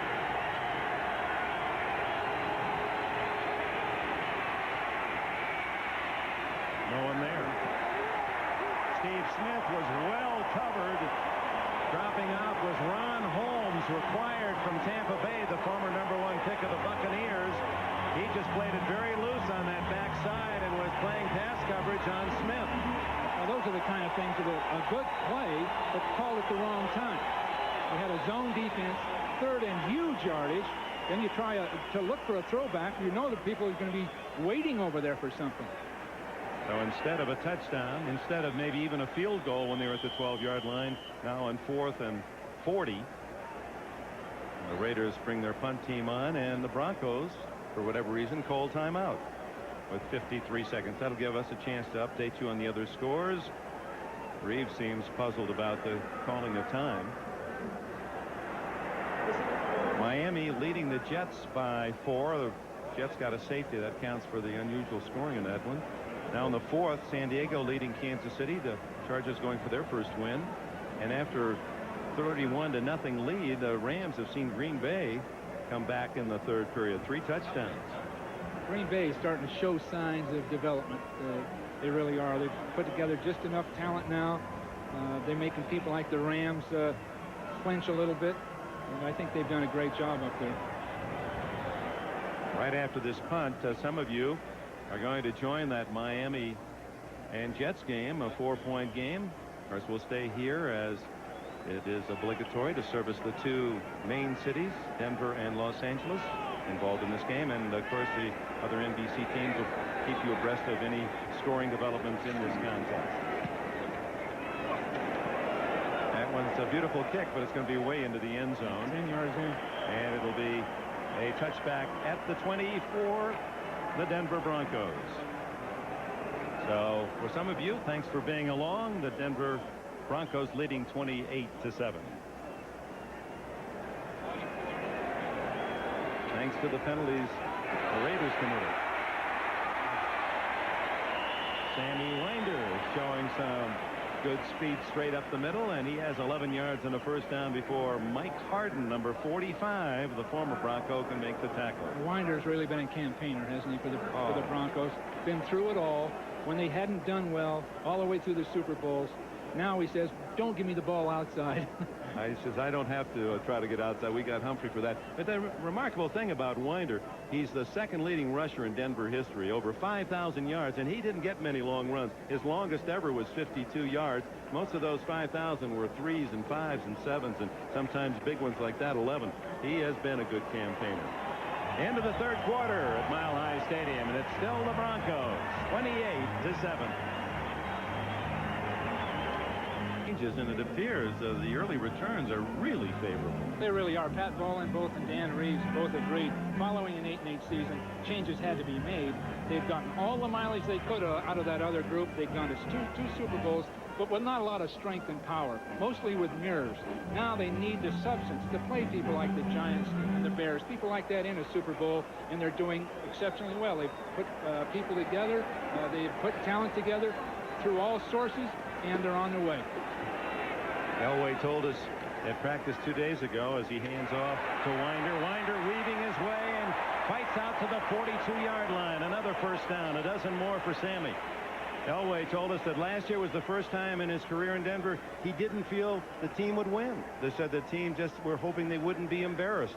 Yeah, and yet they were 8-8. Right after a couple of those big blowouts. They just didn't have the strength to match up well with some teams. They certainly matched up well with the 49ers for some reason. But otherwise, they didn't match up well. Now they've got the size. I'm not sure their offensive line has mobility, but it does have bulk. And they can use Winder inside, Humphrey outside. Now Elway's staying on the ground, and the Raiders now unable to stop Winder in those last 2 carries. Humphrey now joins Alexander. It's Alexander. And the fullback driving into Raider territory to the 49. Now that looked good. Alexander hit that hole with power. Excellent blocking up front. Now that's exactly what they're after. They have 1 quarter now to use up the clock, but more importantly to develop this running game. For the first time, John Elway may not have to carry his team. It may be just good, solid, rock-hard running. They've got the combination of 4 backs that can block, can run outside, certainly Winder up inside. So they've got all the elements put together. Very young, but they've got the elements. 2nd and 2. Humphrey. Oh, was he smacked hard by Bill Pickel, number 71. In his 7th year from Rutgers, Pickel, a Brooklyn boy. Oh, he lowered the bridge on Humphrey. You talk about 2 tough guys, Wise and Pickel, playing defensive end for the Raiders. Neither one are a gifted athlete. They're both big, rangy. He carried him off earlier with 15 stitches in his arm, and here he's back making a tackle like that. Well, that's what the Raiders are famous for, or famous with, these kind of players. There's just not enough of them, and not enough with the great qualities they've had in the past. Broncos, who are 39 out of 40 when they lead going into the 4th quarter. They have the big lead in this one, and hit hard. Golick coming through, and chip to hit Bobby Humphrey. Bob Golick, there he is, number 79. We asked him about his reaction when he first joined the Raiders. He said, well, in his own style, inimitable style, Golick said, well, the first thing I noticed was that, yeah, my wardrobe still works. I got a lot of black and silver stuff. That's right. Oh, my. So, a pretty good hitting by the Raiders, and Horan has to kick it away. He sends one up the chute. Bobby Joe Edmonds lets it bounce, and that's going to be to the liking of the Broncos all the way to the 2. Darren Carrington downs the ball. They have refined that art. Well, he didn't go for the sidelines that time. He did hit the high, looking for the bounce, and got it. 28-7 Denver. The Raiders are deep in their own end. We'll be right back after these words. Nothing lead land right here, and the Raiders beat us in overtime. Let's not let it happen again. Schrader, boy, that 13 on his back. A little unlucky in terms of field position today. He's truly in the shadows of his own end zone. Out it comes to Alexander. Breaks a tackle. 1 man to beat, Dennis Smith, and he rolls him down at the 36-yard line. That was a heck of a throw. Alexander is one of those younger players on the Raiders they think has got a great future. But did you see Smith come over and make that stop? Just had the poise, sat up inside, knew he was the only man left, just settled into that tackle. What a first catch in the league for Mike Alexander. His first ever catch is worth 61 yards. Here he comes. He works up the field. Smith is on his way over. Just can't wait. No, that's Atwater. Now look at this. Nice position, settled in, and he makes the grab. First down at the 36, the biggest play of the game. In yardage. Schrader. That's going to be intercepted. Tyrone Braxton, his 3rd of the year. He's on his way now into the open field. Oh, now he saw a white jersey and fell down at the 37.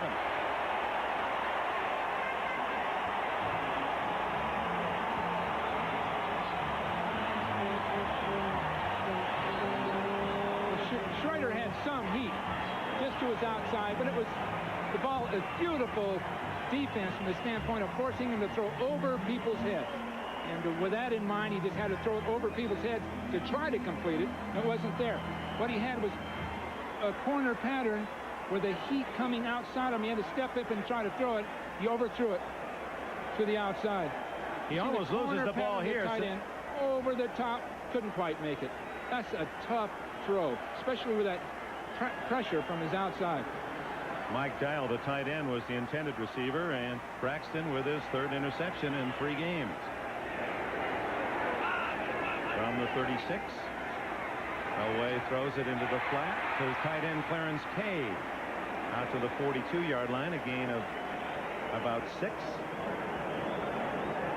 Tyrone Braxton. He was a late thought by the Broncos on draft day in '87. He was the 334th player picked out of 335. And he's looks like he's going to be their starter. They're beating out Mark Haynes.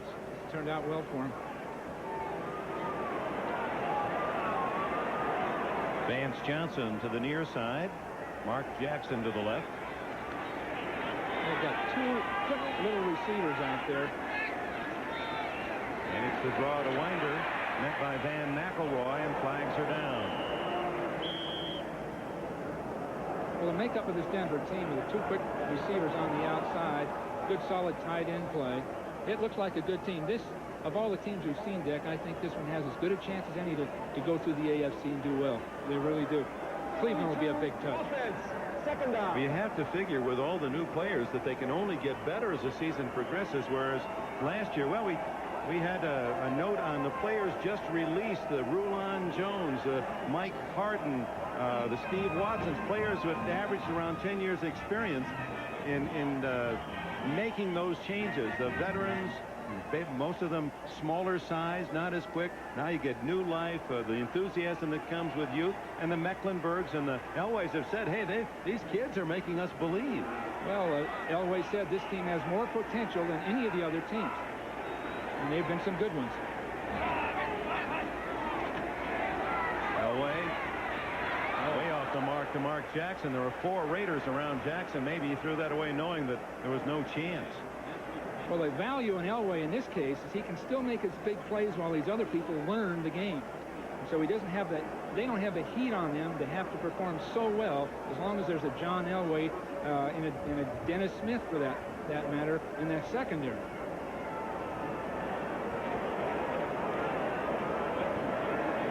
Now, the Raiders had some special blitzes for Denver. Mike Shanahan, knowing the Denver pass protection scheme, they've come close a couple of times, but it's hurt them because in that case, with the pressure, Elway's run for the yardage. Elway's passing numbers not impressive. But he does have 2 touchdown passes. A little delay, and there's Winder. No way to get outside. And on 3rd down and long, the fans, they're ahead 28-7. Let's go to New York. Dick Enberg, I know you've called some of those wild Miami, New York Jet games in the past. Another one is shaping up. Here's Ken O'Brien with a flip to Johnny Hector. Nice catch and run, 23 for a touchdown. O'Brien's second TD throw. Marino has 3. They still got most of the 4th quarter left. Miami 30, Jets 26. Dick? All right, Bob, indeed. Remember that game a couple of years ago out in the Meadowlands, won in overtime by the Jets, and all those long passes. Mel Tunes, and that day Wesley Walker having such a sensational day in beating Miami. Well, just yesterday it seemed that the Bear 46 defense dominated football. Look at that kick by Horan. Edmonds does a good job spinning and turning, and finally apparently stepped out of bounds back at the 24-yard line. So the Raiders have the ball. Less than 9 minutes to go. Denver leads 28-7. Back to Denver, Colorado. A beautiful Sunday. Broncos leading 28-7 after the punt. Schrader starts from his 25. He's got a man open. Fernandez down the sidelines. Now a foot race, and Fernandez will go all the way. Swerving Mervyn Fernandez ran a straight line that time, and no one covered him.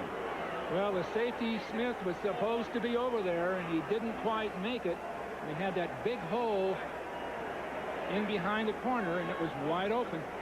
Well thrown, and Fernandez really showed speed right at the end of that play.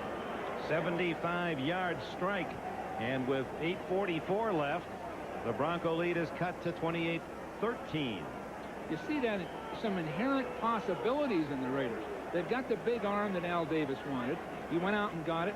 He's got a Fernandez. He's got a Galt, and of course a Tim Brown for next year. He's got some of those elements are in place, but it's just so inconsistent. There's the try for point by Jager. So Mervyn Fernandez, 4th catch, 127 yards today, a touchdown to cut the lead to 28-14. Mervyn Fernandez with his 3rd touchdown of this young season, averaging well over 20 yards a catch, gets 75 yards on that one strike. And now Jager roots one deep. That's going to go right out of the end zone.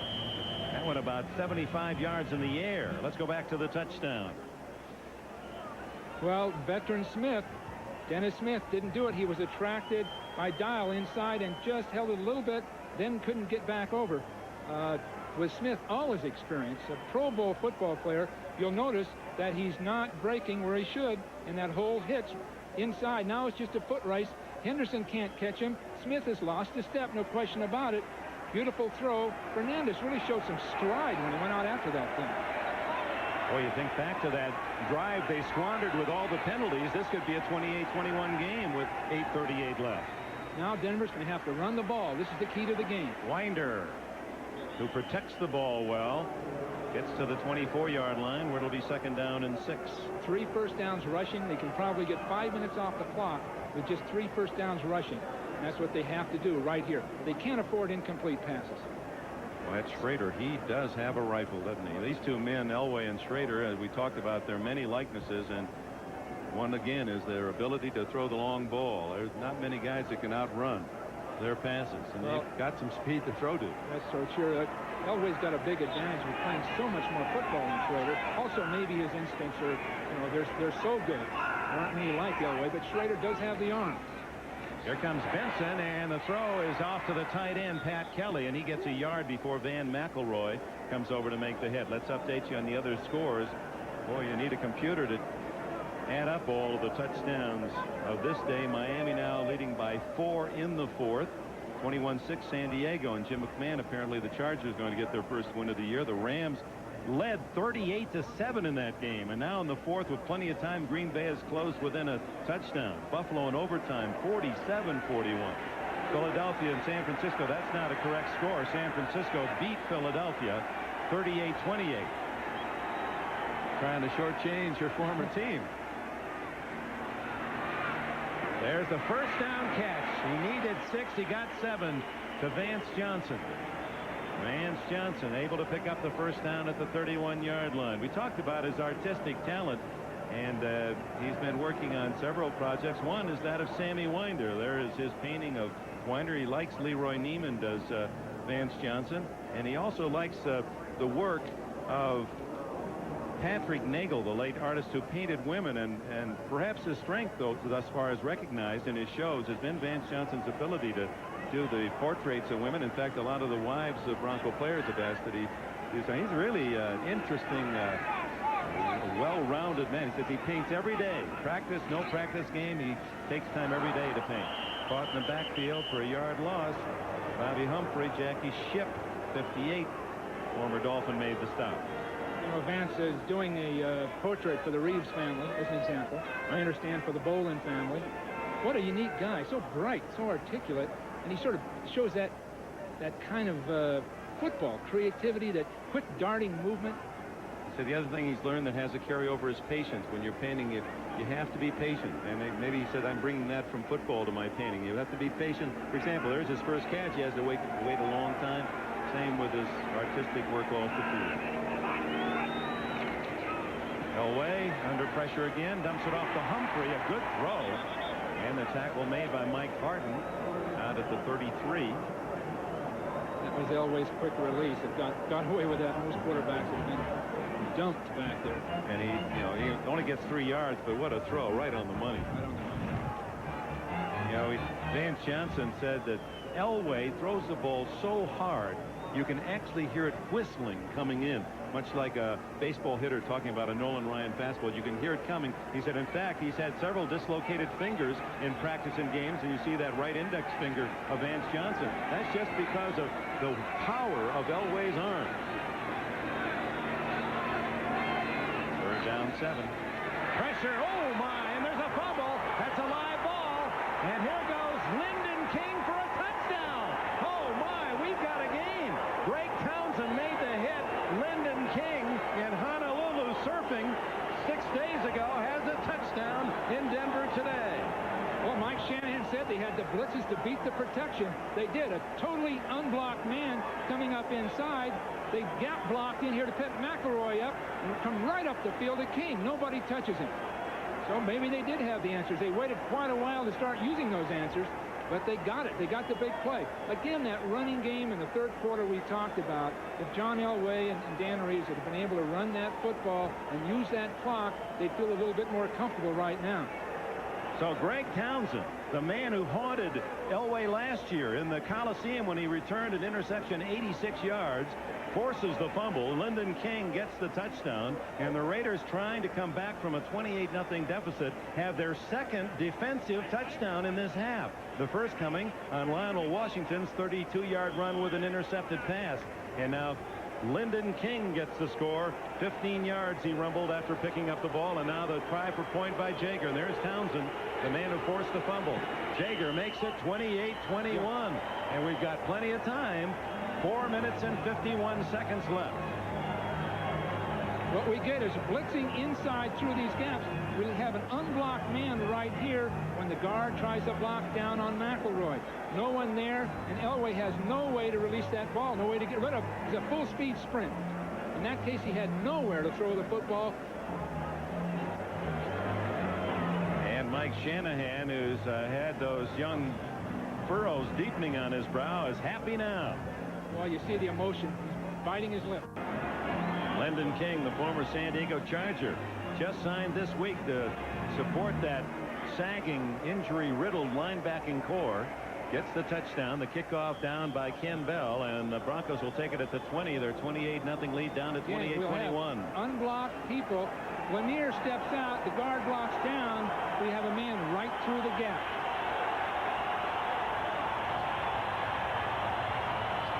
Unblocked. I think Lanier should have blocked down. There must have been a call that wasn't made by that offensive line. But again, it shows Denver getting in trouble, having to throw the ball in the fourth quarter with a lead. The running game isn't quite where they hope it would be. Obviously, it's got great potential. Again, the running game. They've got to make first downs and use the clock. Force the Raiders to use whatever timeouts they have. 4:45 left, and Elway comes out throwing on first down, and he goes long. And it is knocked away at the last minute. Lionel Washington, and Vance Johnson had a half step on him. Washington made the play. Tight play, but no time off the clock. No time off the clock. So in a sense, it's the thing to do. This is a good job by Washington. He's dealing with a faster man than Johnson. He just reaches in to make the play. But again, now, no time used on the clock. That could have been about 40 seconds of time had the Broncos run the ball. Just think of 40 seconds as this game winds down. 40 more seconds of time. Well, you had the feeling, even the fans, they were booing when the Denver ran leading 28-7. And you got to remember, the first thing you want to do is win the game. Then you can get the long plays after. Now Elway's racing for his life. Jackson downfield, incomplete. Almost intercepted on the deflection as Terry McDaniel, behind the play, almost picked it off. Van McElroy made the defense, knocking it free of Jackson. Again, now obviously the Broncos are going to have to throw again. So you take 3 plays. If this is an incomplete pass coming up, you're talking about 2 minutes of football just by running the ball and not making a yard. Boy, McElroy came over a second line of defense nicely, and then the ball popping free in the midst of the Raiders. Well, here's a big play for Denver. Who would have thought that, the way they were controlling the game?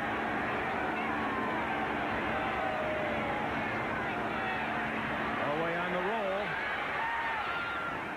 And it's incomplete. As running Elway to the sidelines is Tom Benson. Now the Raiders get the ball with plenty of time with completed passes into the middle of the field to tie this thing. Again, 3 passes. I don't know how much time they use there, Dick. About 20 seconds. About 20 seconds. See, one running play is 40 seconds at least. Maybe 42 or 3, the way the clock is used now. And 3 running plays, even no first downs, 3 running plays, then using your great punter to get your field position. Exactly 22 seconds, Joe Costanza had the watch on it. That's how much time they used in those 3 plays. Now Horan to punt. Edmonds way back at his own 33. And Horan nails a honey. What a punt. Perfect spiral. Edmonds at the 29. Looks for a block, has some open field this way, but a good play by Tim Lucas, number 59. He held his ground. He didn't go inside, was the contained man. Otherwise, Edmonds had nothing but real estate to the near sidelines. 51 more yards on a punt by Horan. He's been outstanding. listen to this crowd now cheer for the defense. Well, the heat's on the offense, the Raider offense, the noise, the stress of having to function in this situation. They've got a shot at it. They got the two big receivers. They got the big arm.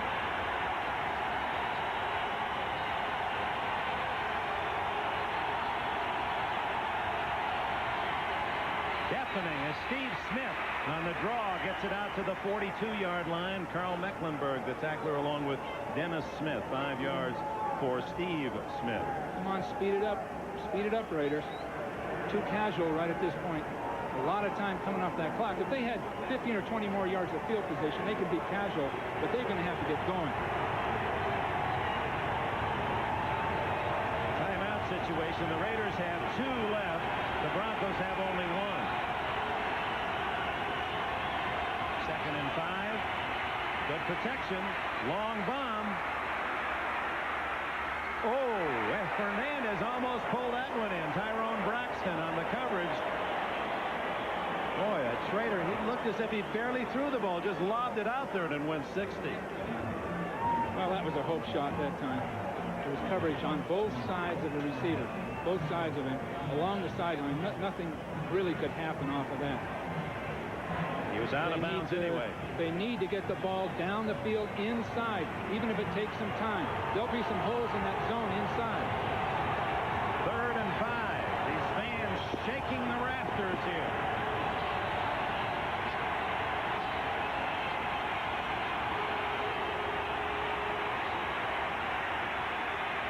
Batted down, intercepted. Atwater. Steve Atwater.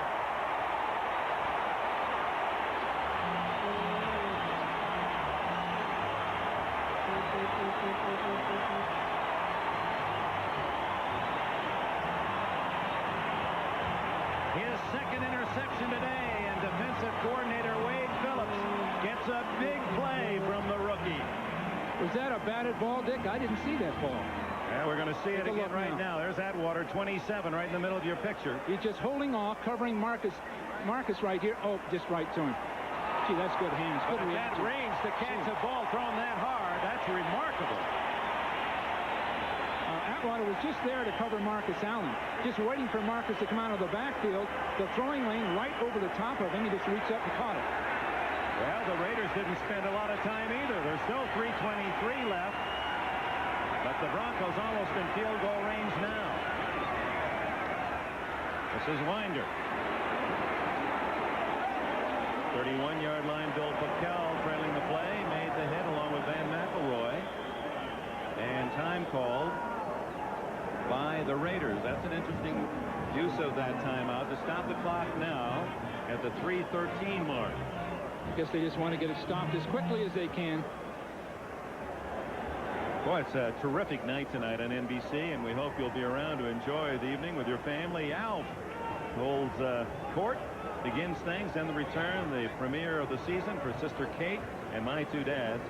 And then any of you that enjoyed the 15 years of Saturday Night Live as much as we have all those great stars, well, tonight, the 15th anniversary special, the funniest of the lot in 15 years. From Billy Crystal, Eddie Murphy to all the rest. Saturday Night Live. You ever watch it, or you ever stay up that late on Saturday night? I still see all the replays. They're great. The old ones are well, they're all good. But those original comedians, we didn't know how good they were until some years later. Yeah. Outstanding. Game movie stars, Chevy Chase and Ola Gang. Well, that's tonight on NBC. Meanwhile, down in Miami, the Jets have tied the score at 33-all on a Hector run late in the 4th quarter. 2nd and 6. Benson might have been offside there. Humphrey is hit at the 26-yard line. It appeared that Tom Benson was across the line of scrimmage before the ball was snapped. Let's see. The flag is down. Well, all the Raiders can do now is to try to get the ball, do anything to get that ball clean, get it away, take their chances.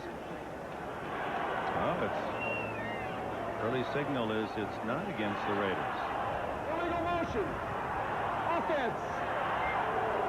Oh, that's a big call against Denver. We're going to get a man upfield slightly just before the ball snap. But did you see Benson on the outside? It appeared that he was, well, I guess that he was drawn off. Maybe that's the call, that motion is what pulled Benson across. The man in motion can't hear Elway very well. He's looking at Benson. Benson moves, he moves. And that's the problem with motion away from the quarterback. You have to almost respond to the defensive man rather than your own quarterback's cadence. So that takes away the gain on first down and puts the ball back at the 37, or it's second down and 10 and a half. Call it 11. Again, 40 seconds to run. 3:07 left in the game. 28-21 Denver. The Broncos led 28-0 at the half. 2 touchdowns by the Raider defense on a pass interception and a fumble have made it close. And nervous for these Mile High fans. Draw, Humphrey. Jackie Shipp was first to get there and drags him down at the 32. And you saw that quick start by Humphrey.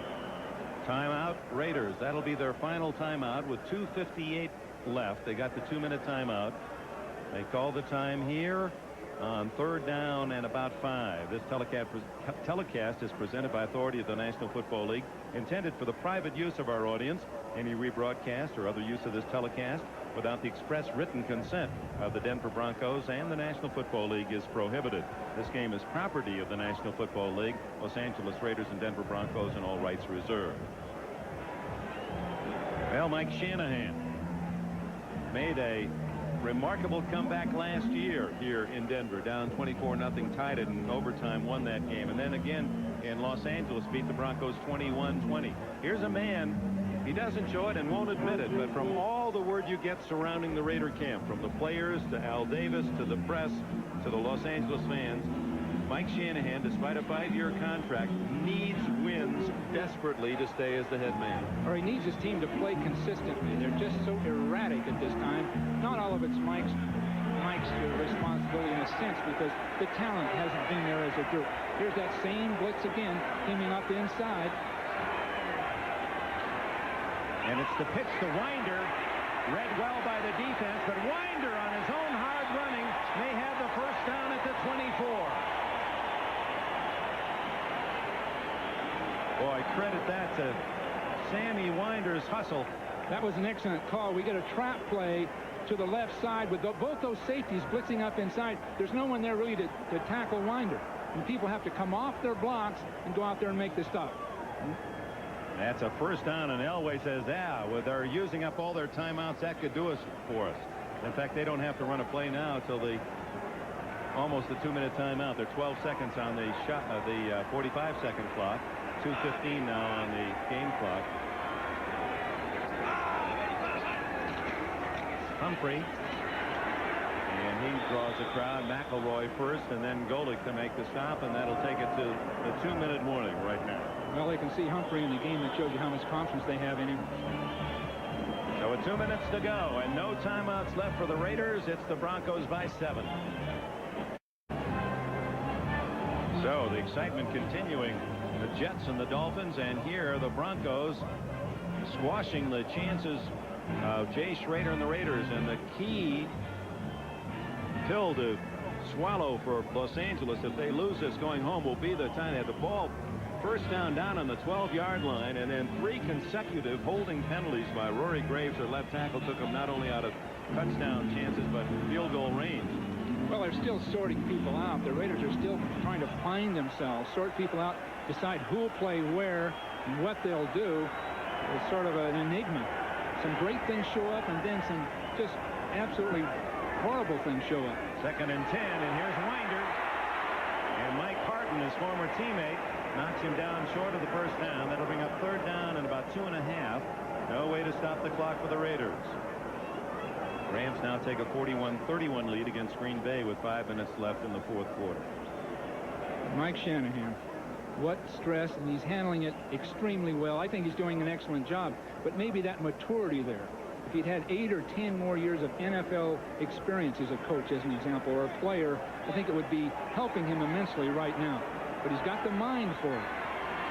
Denver has rushed the ball for 175 yards today. That's one of their major improvements on this team. Rushing offense, rushing defense. Winder Caught in the backfield by Mike Wise, number 90. That'll bring up 4th down, and the clock ticks at 1:07. The 45 seconds. This is where I think 45 seconds in the final 2 minutes seems unjust, that a team should be able to sit without initiating a play for 45 full seconds. Now, there's about 8 or 10 seconds there that most often wouldn't have occurred because the ball would have been blown dead early, and that 30-second clock would have made the difference. But now with 45, an inside running play, you can get the entire 45 seconds. I'm sure they'll take too much time. There's a down to 10 seconds now on that 45-second clock. So the Raiders on 4th down will have just under 30 seconds. There's the timeout taken by Denver to save the 5-yard penalty with 31 seconds left. And David Treadwell, the field goal kicker, is in the game. We'll see if they really are going to try one. Can you describe the experience of driving? Attempt. He gets it up, and that was the key, and he is perfect. 7 for 7 in 3 games for Treadwell, and that answers the call. The Broncos will be 3-0.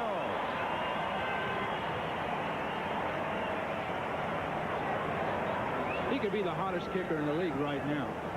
He really could. Cofer from San Francisco is very comparable, but they've got that strong, steady leg. And what a difference it makes, especially at this altitude. He doesn't have the leg power that some other kickers in terms of distance, but they just marvel at his accuracy. He not only kicks field goals, but he kicks them right down the center. Just like a machine. So 31-21 Denver. The only hope there was for the Raiders to block the field goal, and that was the only risk taken. Next Sunday, there's our lineup. That Denver-Cleveland game building is a good one. Which one Well, Denver-Cleveland has to be a big game early in the year for both clubs. They can still absorb a loss or two. There's no question about it. But we want to see who's dominant in the AFC. These are 2 of the real dominant teams. There's a game I'm looking forward to. Seattle and the Raiders, 2 teams down in the Coliseum. You know why I'm looking forward to it? I think we'll be there, won't we? You're close by. It's our assignment. There's the kickoff by Treadwell, and he gets it into the end zone, and the Raiders take it at the 20. Well, the Raiders can come back. They've done it before, not in this game, obviously, but this season, when they get everybody healthy, if they get in sync, if they just hang in there. There are all kind of rumors surrounding this thing and talk and dialogue in the background and rhetoric, but they're still a good enough team and a great enough organization to bring it all back together and make it work. Well, they get Howie Long back and Jerry Robinson back. They've got Marcus Allen, but he's been quiet the second half. When they're trailing 28-0, there just wasn't as much chance to use him. He's on the sidelines now as they go to the 4 wide receivers. Schrader in the shotgun. 27 seconds to play. Schrader. Incomplete. Try to hit Fernandez. Randy Robbins there for Denver. Schrader's biggest problem, and I'm sure it can be developed, is those passes between 10 and 20 yards. He tends to drill the ball as a hard catch to make. It might look accurate, but it's a tough catch.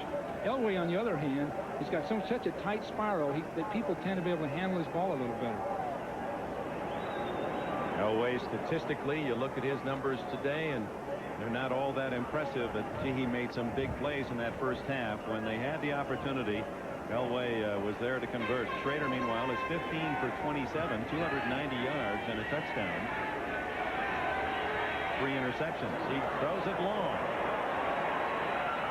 Almost caromed to Alexander, number 89. Elway on the day was 11 for 23. Had a couple touchdown passes to Mark Jackson, 131 yards total offense from his passing game. Well, Dan Reeves and Pat Bowlen, both expert in the game. Pat, a wonderful owner, and Dan, a great coach. It just made this an outstanding franchise.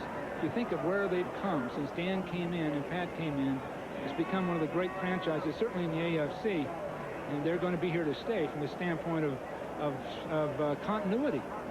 Pat knows just enough football, when to step in and when to step back, and that combination makes for a great organization. Well, a fine athlete himself, and triathlete, can relate to the rigors of of the game. I saw you're a triathlete. I saw you on the weight machine, the bike, and the rowing machine. Marbles bowling, and I'm looking for a third.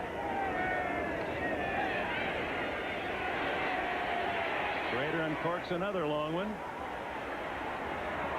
Bounces around, and again, Alexander was the closest man to the ball. It came down, almost picked off the rebound, and now chance for a final player. Thanks to our help in the booth, Steve Bazika, Mark Friedman, Ray Friedman, Cliff Dodge, Joe Costanza.